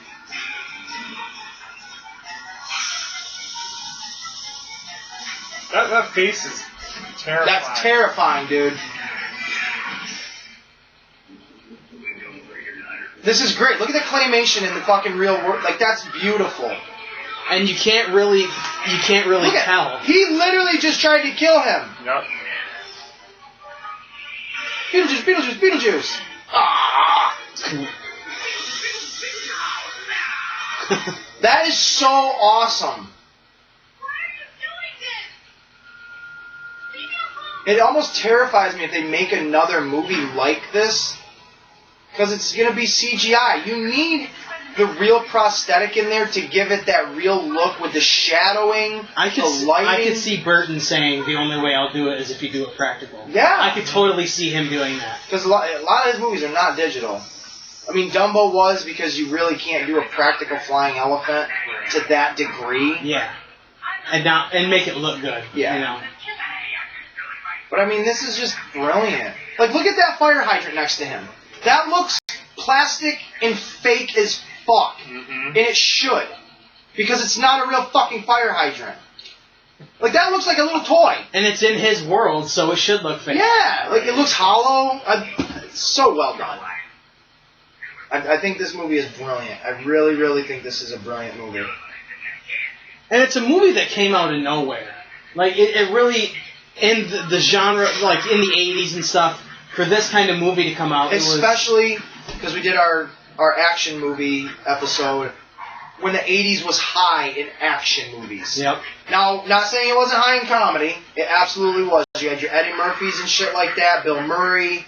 But this was completely different. This was so different. Yep. But, I mean, it fits with the over-the-top, 80s vibe of everything. So. Oh, especially when you look back at it now. Yeah. You really look at, like, wow, the 80s was kind of heavy What's metal the target crazy. audience for this kind of I don't think there was one. I honestly say, I don't think they said, let's make this movie because our audience is out there. I think Tim Burton, being Tim Burton with all of his movies, just made those movies because he wanted to. Yeah. Like George Lucas has always said, I didn't really make movies for anybody. I made movies that I wanted to see. Yep. Mm-hmm. And that's what he does now. He makes the movies movies that for are himself. even released. And But like call me stupid, but I want to check something out. When this came out, the character was so unique that it was easy for them to market because you could make toys and shit of that character. Right. It had such a unique look. You could make toys and stuff and still have it be an adult movie. Look something up real quick. So well done. Mm-hmm. Beetlejuice out of the picture. And I like how you watch these movies and you see characters from the 80s that were character actors that you're like, man, these motherfuckers were in a shitload of movies and I never realized that. Dude, Mike from Breaking Bad, he is in so many 80s movies as like a thug, henchman, gangster. Beverly Hills Cop. Yup. He's in, what the fuck was the one with John Candy where he was a security guard? With Eugene Levy and Meg Ryan. Ah! I want to say National Security, but that's not right. I don't remember. Yeah, he's in... No, it wasn't Going Berserk. I can't remember what it was, but he was in that as a bad guy. He plays fucking Commissioner Gordon in Arkham Knight. Yeah. I hate this.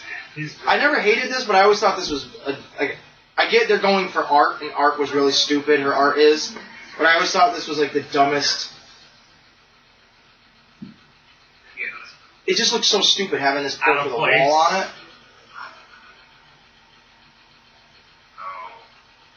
I did. I just always thought it was really boring.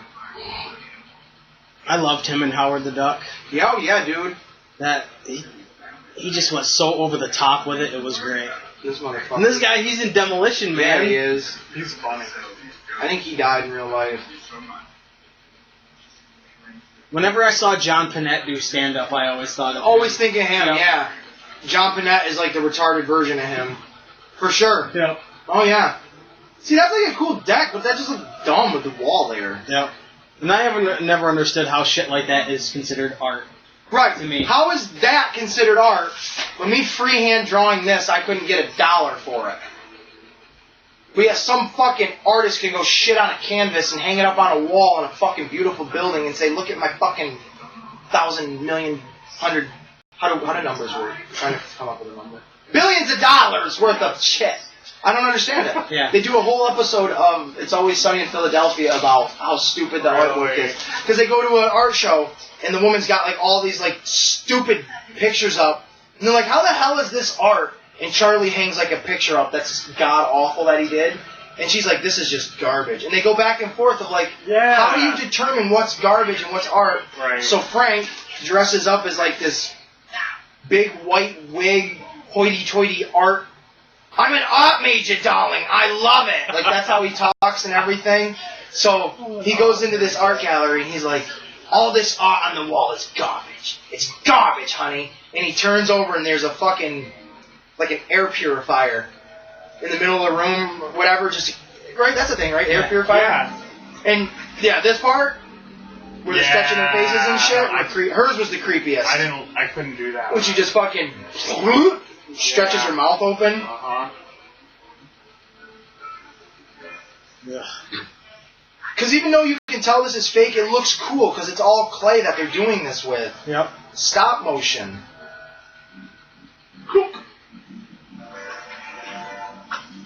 That, I had toys of that. Yeah. I had toys of that. That's what I mean. It's so offbeat that you could do toys of it and still sell it to kids. Like, Yep. it's so weird. I don't remember any of these toys. Oh, I had the They Beetlejuice freaked toy me out. at the end when he's in like the black and white suit and he's got the carousel on his hat Oh, and his wow. arms are all strung out, or no, they string out like this. I had him. He couldn't pop his hands off. His hands were just stuck in the jacket. But his top hat, you could like spin a button on his back and his head would completely spin around and the little carousel on his head would spin with it. But Wow. what the fuck was I just rambling on Toys about? have changed a lot. Oh, the artwork and the Oh, yeah. air purifier. So he looks at the air purifier and he's like, this, I'll buy this. This is artwork. And she's like, it's an air purifier. And he goes, it's all about perspective, honey. And I'm like, yeah, it is. So why are we so ignorant to the fact that we just paid hundreds of thousands of dollars for this artwork? I don't understand that. Like, I don't. Like the guy that threw the paint at the canvas, Andrew. What's his name? Oh, Andy Warhol. Yeah. Like, why would you pay that much money for splatter? Because the guy, he's creative. He's a creative mind. Like, I get his That's not pop my art where taste. it's like he did like the lithographs of like pop art and stuff. Yeah. But, why isn't it like, I'm trying to think, I don't have anything looking here. But, like that Wolverine, because everything really in here is actually like a real life picture. But that Wolverine poster, right? That looks like it was painted. How is that not considered art? Like someone had to paint that Right. just because it was mass produced on a fucking copy paper, that poster paper. That's still, there's an original out there that somebody did that. I think that's awesome looking. Yeah. For some reason, it reminds me of Metal Gear Solid. Yeah. The artwork, Uh-huh. the watercolors and the brush strokes and The shit. red moon or whatever that Yeah, it is. just makes me think of Metal Gear Solid. Like, there's silhouette pictures and shit. But, Okay. yeah, I don't know. Like that Gemma, that's art. That's definitely art. That's, that's original. One of a kind. I love this playing charades. I think it's so showing To figure his name out. Yep. That's good shit. Breakfast, orange beetle, Yes, orange beetle. beetle drink, beetle juice.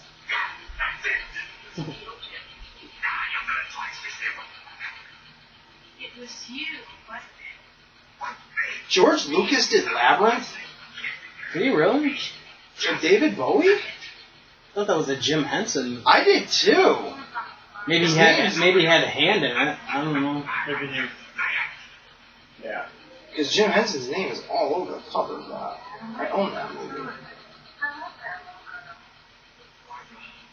That looks so fucking freaky, but so amazing. Yeah, he had a...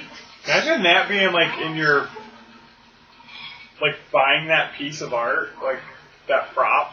Her face? Yeah. Oh, that'd be dope. Tim Burton probably has it in his fucking bedroom.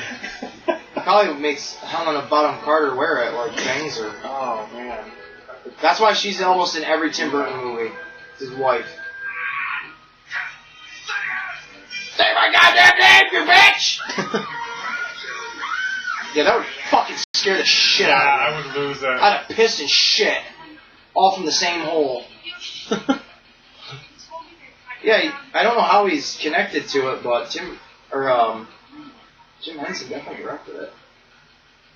I was just looking up George Lucas projects. Well, didn't he do one like a flying movie, Red Tails? Red Tails. And he wasn't going to release that either. He Really? literally is doing movies just for himself, and he puts them in a fucking vault. Okay. So there might be movies that never get. You say that like that's a surprise. There's lots of movies out there we're never going to see. Like The Room. No, But we did see that. You can't unsee that. I love The Disaster Artist. Yeah. Now he looks like Billy Baldwin.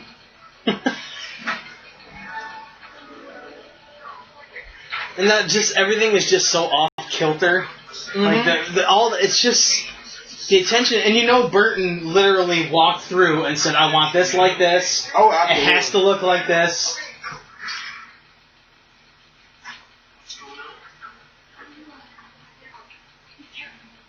And that's all practical lighting. There's no... Oh, I know. It gets know, me excited. I love this shit. He's definitely ahead of his time. And you know what? Yes. Keaton really doesn't have a lot of screen time in this movie. No. That's the thing. He really doesn't. No, he doesn't. But when He he really really on doesn't. screen, he steals the show. Oh, he maximizes Yeah. his screen time, Because, yeah. for this being labeled like a Keaton movie, which I would, because he is the main guy. Right. It's definitely an Alec Baldwin, Gina Davis movie. Mm-hmm. Yep. But when he's on screen, he makes the most of every second of it. Yeah. I wish he was still an actor today. I don't know if he is or isn't, but he's not high profile. I know he's done voiceover work. I would love to see him in some kind of superhero movie or something, because he's just like, Is he the principal in Ferris Bueller? Yeah. yeah, Yep. yes. He was in a lot of 80s stuff. I mean, he was a big deal. He plays that straight comedic guy very well, but yet there's some charm to him. He was in Who's Harry Crumb with John Candy as the bad guy. That movie is so fucking funny. Have you ever seen that? Who's Harry Crumb? He's he's a private eye. I remember Oh, it. wow. I haven't seen it. The picture, if you guys go to my Facebook, the banner or the wallpaper, whatever they call it, is John Candy. The cover photo, yeah. Yeah, he's holding the phone and he's got like a big, like white hair, looking like Don King. Oh, yeah. That's from that movie. Really? Yeah, that's the beginning of the movie. He's standing out. John Candy is a private eye, and he's dressed like that as like a window washer out on a skyscraper, like watching someone through their window, and like the scaffolding ends up breaking, and he smashes through the window and rolls like a fucking bowling ball, rolls, lands right in the chair, his hair's up in a stack, the phone rings, hello, who's this? And it's just one of those moments where it's like, that's classic old school Of course he comedy. would answer the phone. Yeah, he's like, who's this? This is Harry Crumb. Like, okay. I love it. What a But awesome. Jeffrey Jones is in it as the bad guy. And it's very funny. It's very The only thing is, if he tried to make a comeback now, people are gonna bring his past up against him. Who? You know, Jeffrey Jones? Yeah. Yeah. You know what I mean? Yeah. It's gonna take one person to go on TV or the news or Yep. I agree. just put up a YouTube video saying, "You remember what this guy did?" Yep. No matter how many people praise him. Which is awful. Yeah. Because I don't You can't mess up. I don't endorse what these people do, but if we are a world where like we want to give people second chances and shit, and I don't know to the degree of what he even did, so I'll talk to it like it was just, I don't even know, like the least incriminating offense you could get to whatever it is he did. I'll play it down as much as I could. It's like, there's worse people out there that we give a lot more, leniency towards or what have you. But, because every time I watch like this movie or Howard the Duck or Sleepy Hollow, because he's in Sleepy Hollow and I liked him in that, it brings me back to a time of because not seeing him consistently. Like imagine, I probably could think of a better actor, but imagine like not seeing Jim Carrey for like the last 20 years.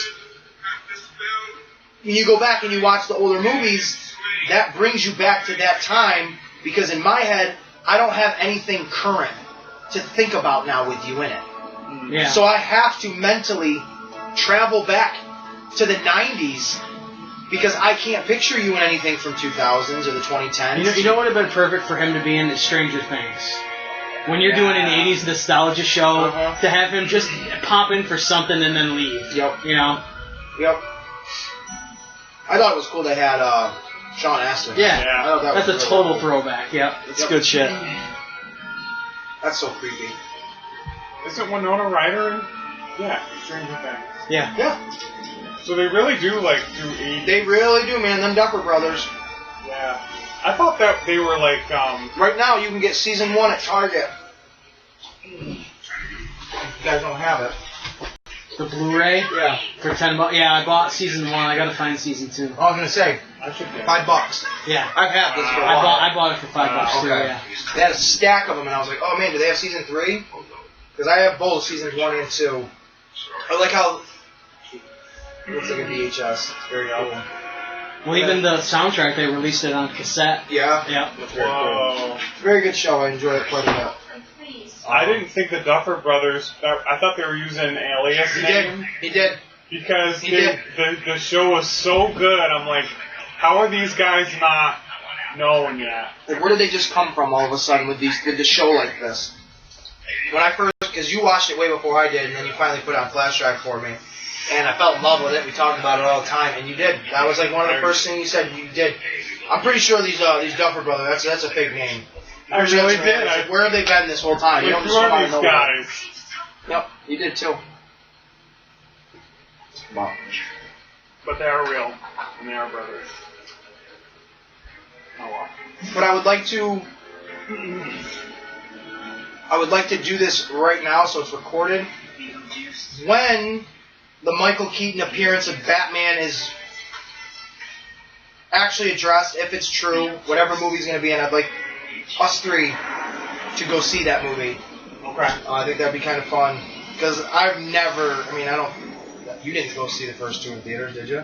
You didn't. No. I would really love it personally to see a Michael Keaton Batman in my lifetime in theaters. Because that was just like this. This is the toy I had. Wow. His arms did not do that, though. His arms were just molded, hard plastic, and his hands were just sticking out. That top head, that little skull on top, looked like Jack Skellington. It does. They probably won't show it again. Yeah, right on top of the carousel? Yeah. Yeah, it does. Wonder if that's an Easter egg. Nightmare didn't even come out for like another 10 years. Oh yeah, it did. Oh, I thought we already went past the final.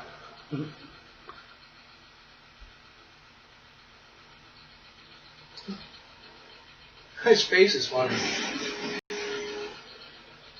It's very similar. Yeah.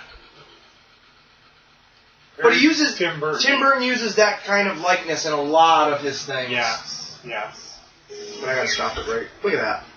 Look at that. If you saw that coming up at you out of anywhere, you're gonna shit your pants and run away. Yeah. How is that not a meme? Like that would. I'll think of a caption right now.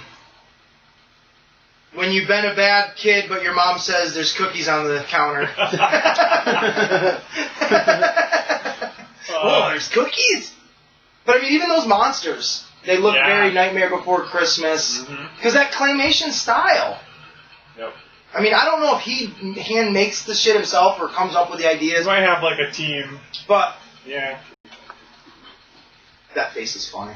I captioned a meme the other day. They have like a promo photo for the new AEW action figures of the Young Bucks and Adam Page standing in their full gear with the action figures in the ring like they're going to have. Oh, cool. And they said, caption this, I go, when you get drunk and you find your kids' action figures. Yes. Yeah. I like it.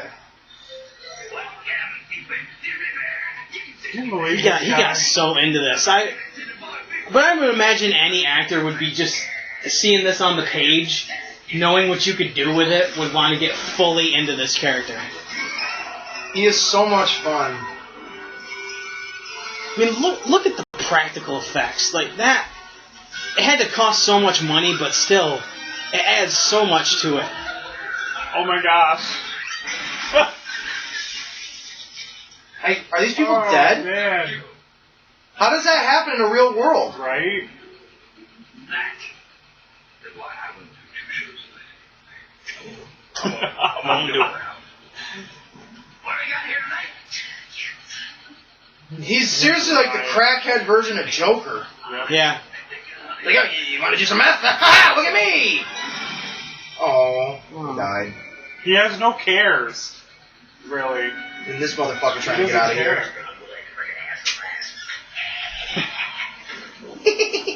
It literally is like a drug addict that's just spouting out stuff as he's going. Oh, here goes. This is the best. Yes. Oh. I don't understand the joke there. That reminds me of the suit Francis wears in Pee Wee Herman. Oh, yeah. You know. Oh, I don't yeah. understand I don't understand that either. joke, though. I don't either. Yeah, Was that like a bad suit?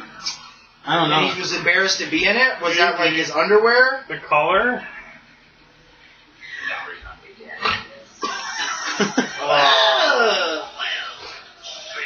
Reminds me of Zordon from the Power Rangers, the way they look with their face. Oh, yeah, all sunk in. Yep. Like, that's what the picture's based off of. Yep. Oh. Was he actually wearing all those watches? He was earlier. Yeah, he was. Yep. Huh. Why does he want to marry? Because it'll bring him back to life, Her? or it'll allow him on... It'll allow him to cross over without needing the book or a door, something along those lines. Like, even that's awesome. Yeah. That's so good. Yeah, and you really can't tell that wasn't in the scene. Right. You know what I mean? Like, it's so seamless. Like, even this, I can tell that's fake, Right. but I enjoy it. And where it goes from the claymation to practical all in one shot, like, it looks like it should be there. Like, when I was watching Little Shop of Horrors, what an amazing fucking... Like, that's cool. What an amazing achievement that movie is. Yeah. I've always had such a love for practical effects. I mean, I really, really love this shit. The movie The Thing. I think that's the movie that really, truly, at the heart of it, is the reason I love practical effects. When that fucking dude is laying on the table, and his head rips off of his body and then forms legs out of his fucking neck and starts, like, crawling all over. That's terrifying because it's legitimately real. Yeah. It may not be real idea-wise, like, oh, it's not a real fucking head crawling around. But if I was in that room, I would literally be seeing someone with a remote control walking that fucking head around on spider legs. Like that's real to me. That's as real as that gets. And that's... Man, I love it. I love it. Like, they built this set. I would love to be on this set and get pictures of myself standing in front of this crowd. And to know that in a lot of these movies they destroy all this shit, you know, that sucks. It's sad.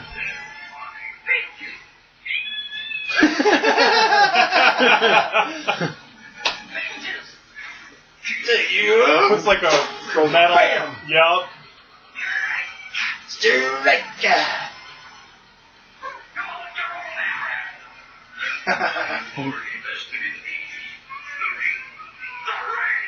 The ring. The ring.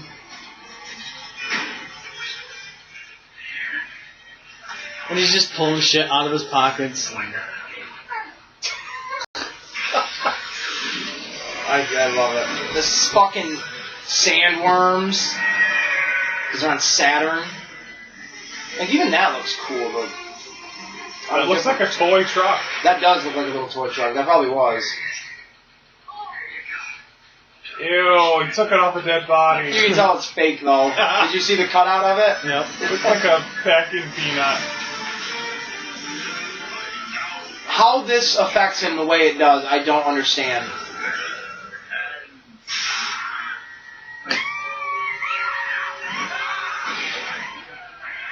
Oh my gosh! Riding the like, same aimed way. at- That's so badass.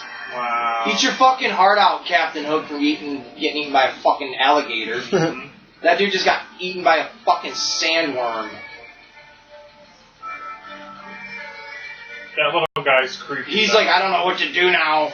I'm gonna go back in your fucking chimney. And that's a midget that had to be in that suit the whole time. Yeah, I hope it's Yeah. Warwick Davis, Oh, I hope the so. world's most famous midget. Wicked's on Disney Plus. Wicket? What do you mean? I mean, I know what you're talking about. What do you mean Wicket? Is he have his own show? No, just the movie. Oh. I love it. I love Wicked. He's like, he literally is like the most famous midget. He's in everything. He's in like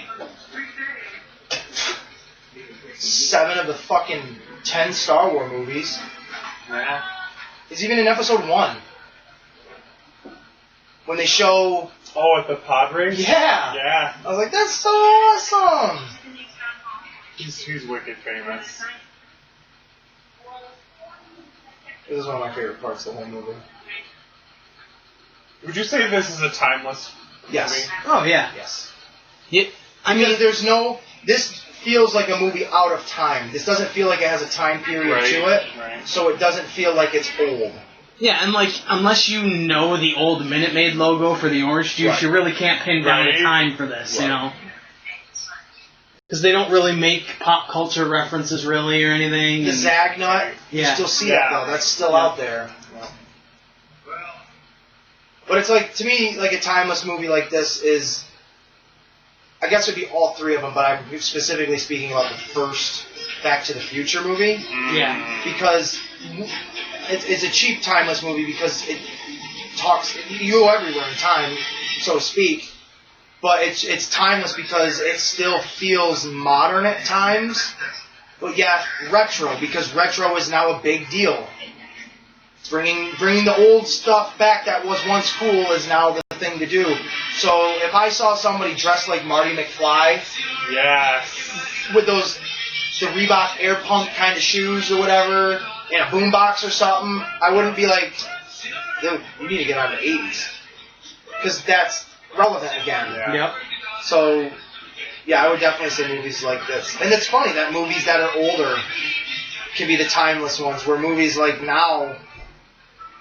I watched Step Brothers like 2 months ago with a buddy, and I was like, Jesus Christ, dude, this movie feels so old.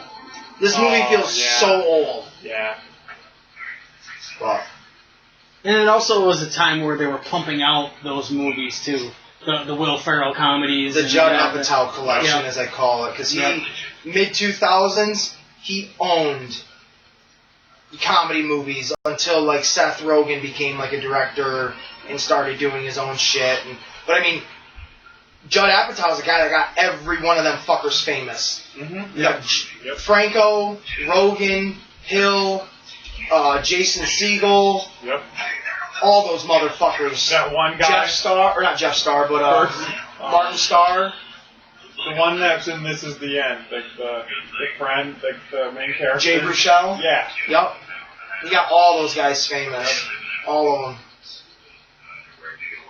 This shit's great. That's probably the fakest looking part right there. It's him sprinkling that shit on his head. Yep. Wouldn't in reality your shoulders shrink too?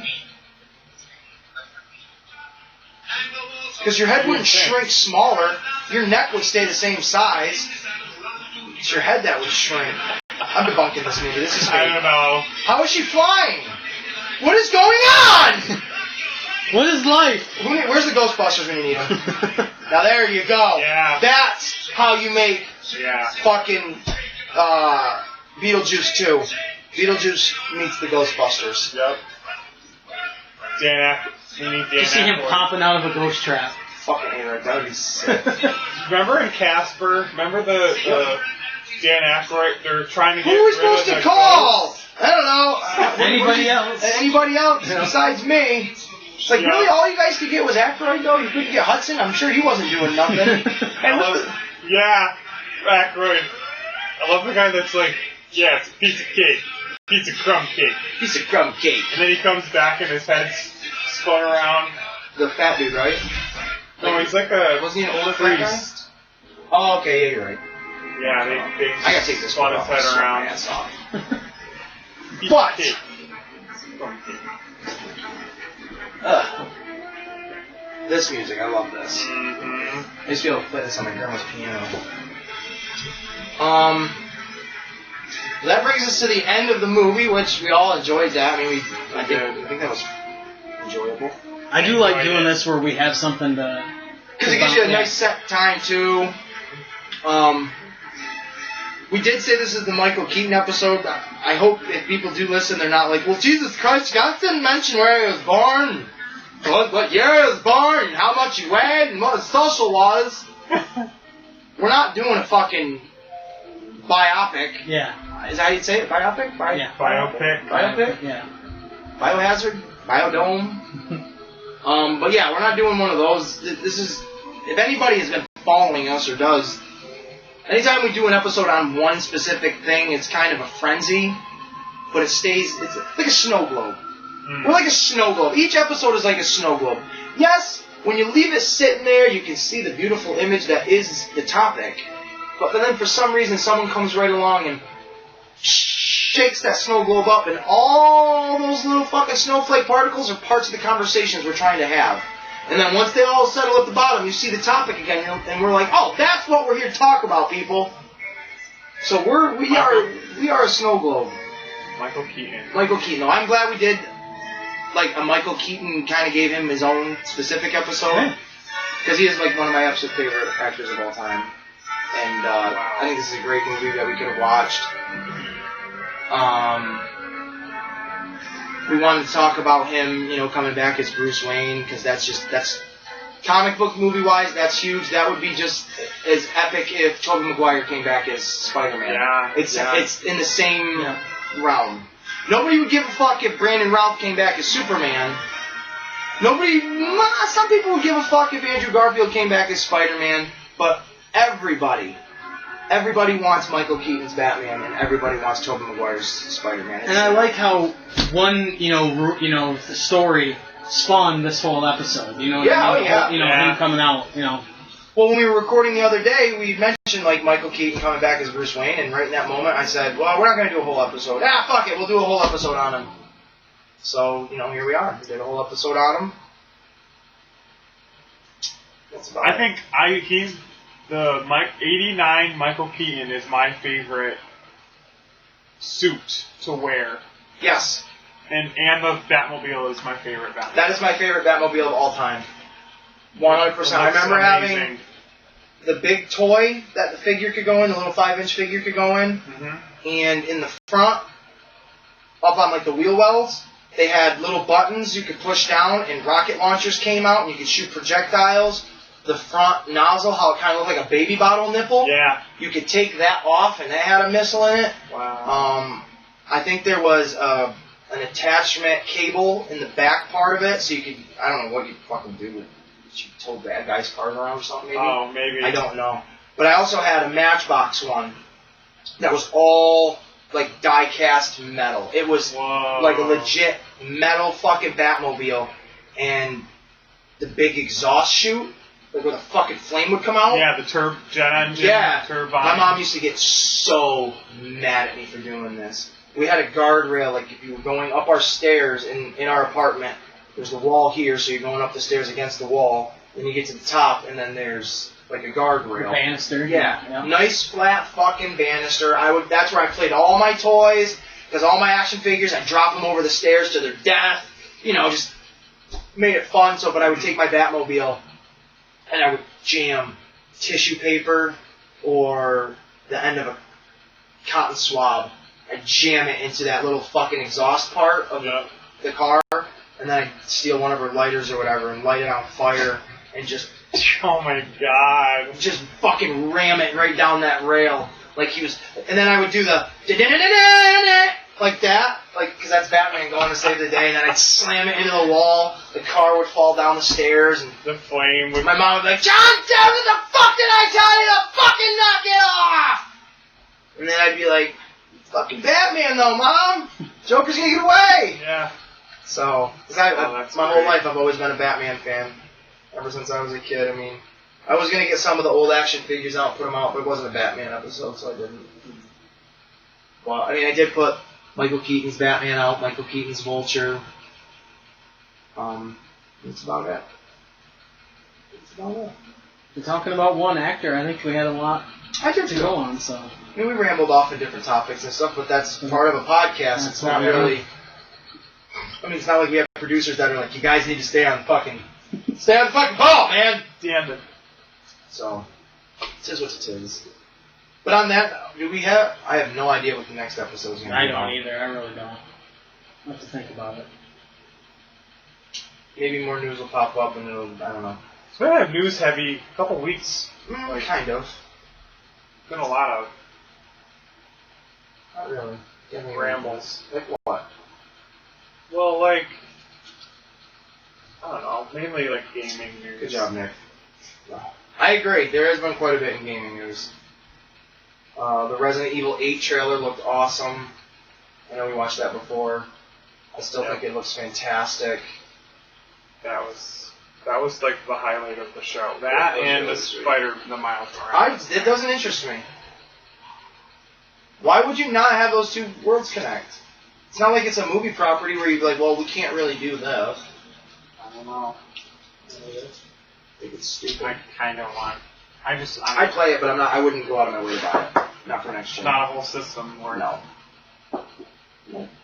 But yeah, I guess on that note, you got any? Are you all set with what you want to say? Is there any shout outs or anything? I'm gonna give Mama T, his mama, a shout out because she messaged me on Father's Day and wished me Happy Daddy's Day. I wished your daddy a Happy Daddy's Day. Yeah. They were in a different state. Really? Where were they? Pennsylvania. Well, they went down with Dan? Yeah. Yeah.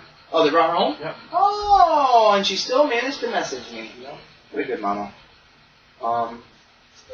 So you don't know shout outs or nothing? No. You got any last words? You want to say anything? I mean, this is it right here. This is your legacy. You're gonna leave this behind for everybody. Michael Keaton, thanks for the good times. Keep it up. Okay, it's a little watered down than where I was gonna go, but thanks. How about you, Deadly Dave? I want to say thank you to the people that have subscribed to YouTube. Anybody that's checked us out, even if it's for 5 minutes, you know, we love doing this. That's true. And anybody that likes our content at all, I'm happy that you're with us. Yes! True. Sorry. Sometimes you have those moments. I would like to piggyback off that and agree with that, and because I did talk to a couple people yesterday that do say they listen. They said they've subscribed, which I believe that, but listening I don't believe. But thanks, anywho. I do want to say thank you though to everybody. If there is anybody out there that listens to the full show that's going to hear this part, and I want to say a big fuck you to the people that say you're going to check us out, and then weeks go by, months even, and you ask, what's up? And I say, well, doing the podcast. Oh, how's that going? I don't know. Have you checked it out? No. This isn't to a specific person, but this is to 5 or 6 people that consistently do this. Well, I don't know how to find it. If I know how to operate a phone, specifically me, then you know how to fucking find it. Like, I post it on my Facebook. Yeah. Come on, guys. So you put the name of it into iTunes and it comes up. Right. I don't give a fuck, and I don't even give a fuck if you listen to the show. Just subscribe to it. Get the name out there more so other people can subscribe to it and they can listen to it. Help other people that actually care. So fuck you guys. Right. Because you know what I'm saying. Oh, yeah. Because I hear it all the time. Like, oh, man, how's the podcast? And I got a family member. I'm going to say it. My uncle. He's always asking about it. Dude, check it out. It's one click away. You sit at home on your phone. Click on the button.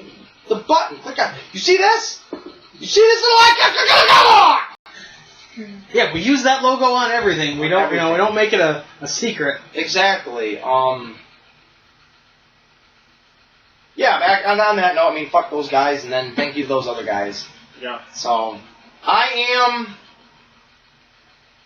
the host of the comic shop. This is Marcadius. You have been, And always will be. and always will be, unless it's Halloween, because he might be Dave Muertos Yep. or whatever. Yep. Dave Mortal. Dave Mortal. But this is Deadly Dave. I am the wild card, Ace Williams, and we absolutely want to thank you guys for tuning in and checking us out. And I want to say happy birthday one more time to my buddy Mike. Happy birthday, pal. And we miss you. Celsius.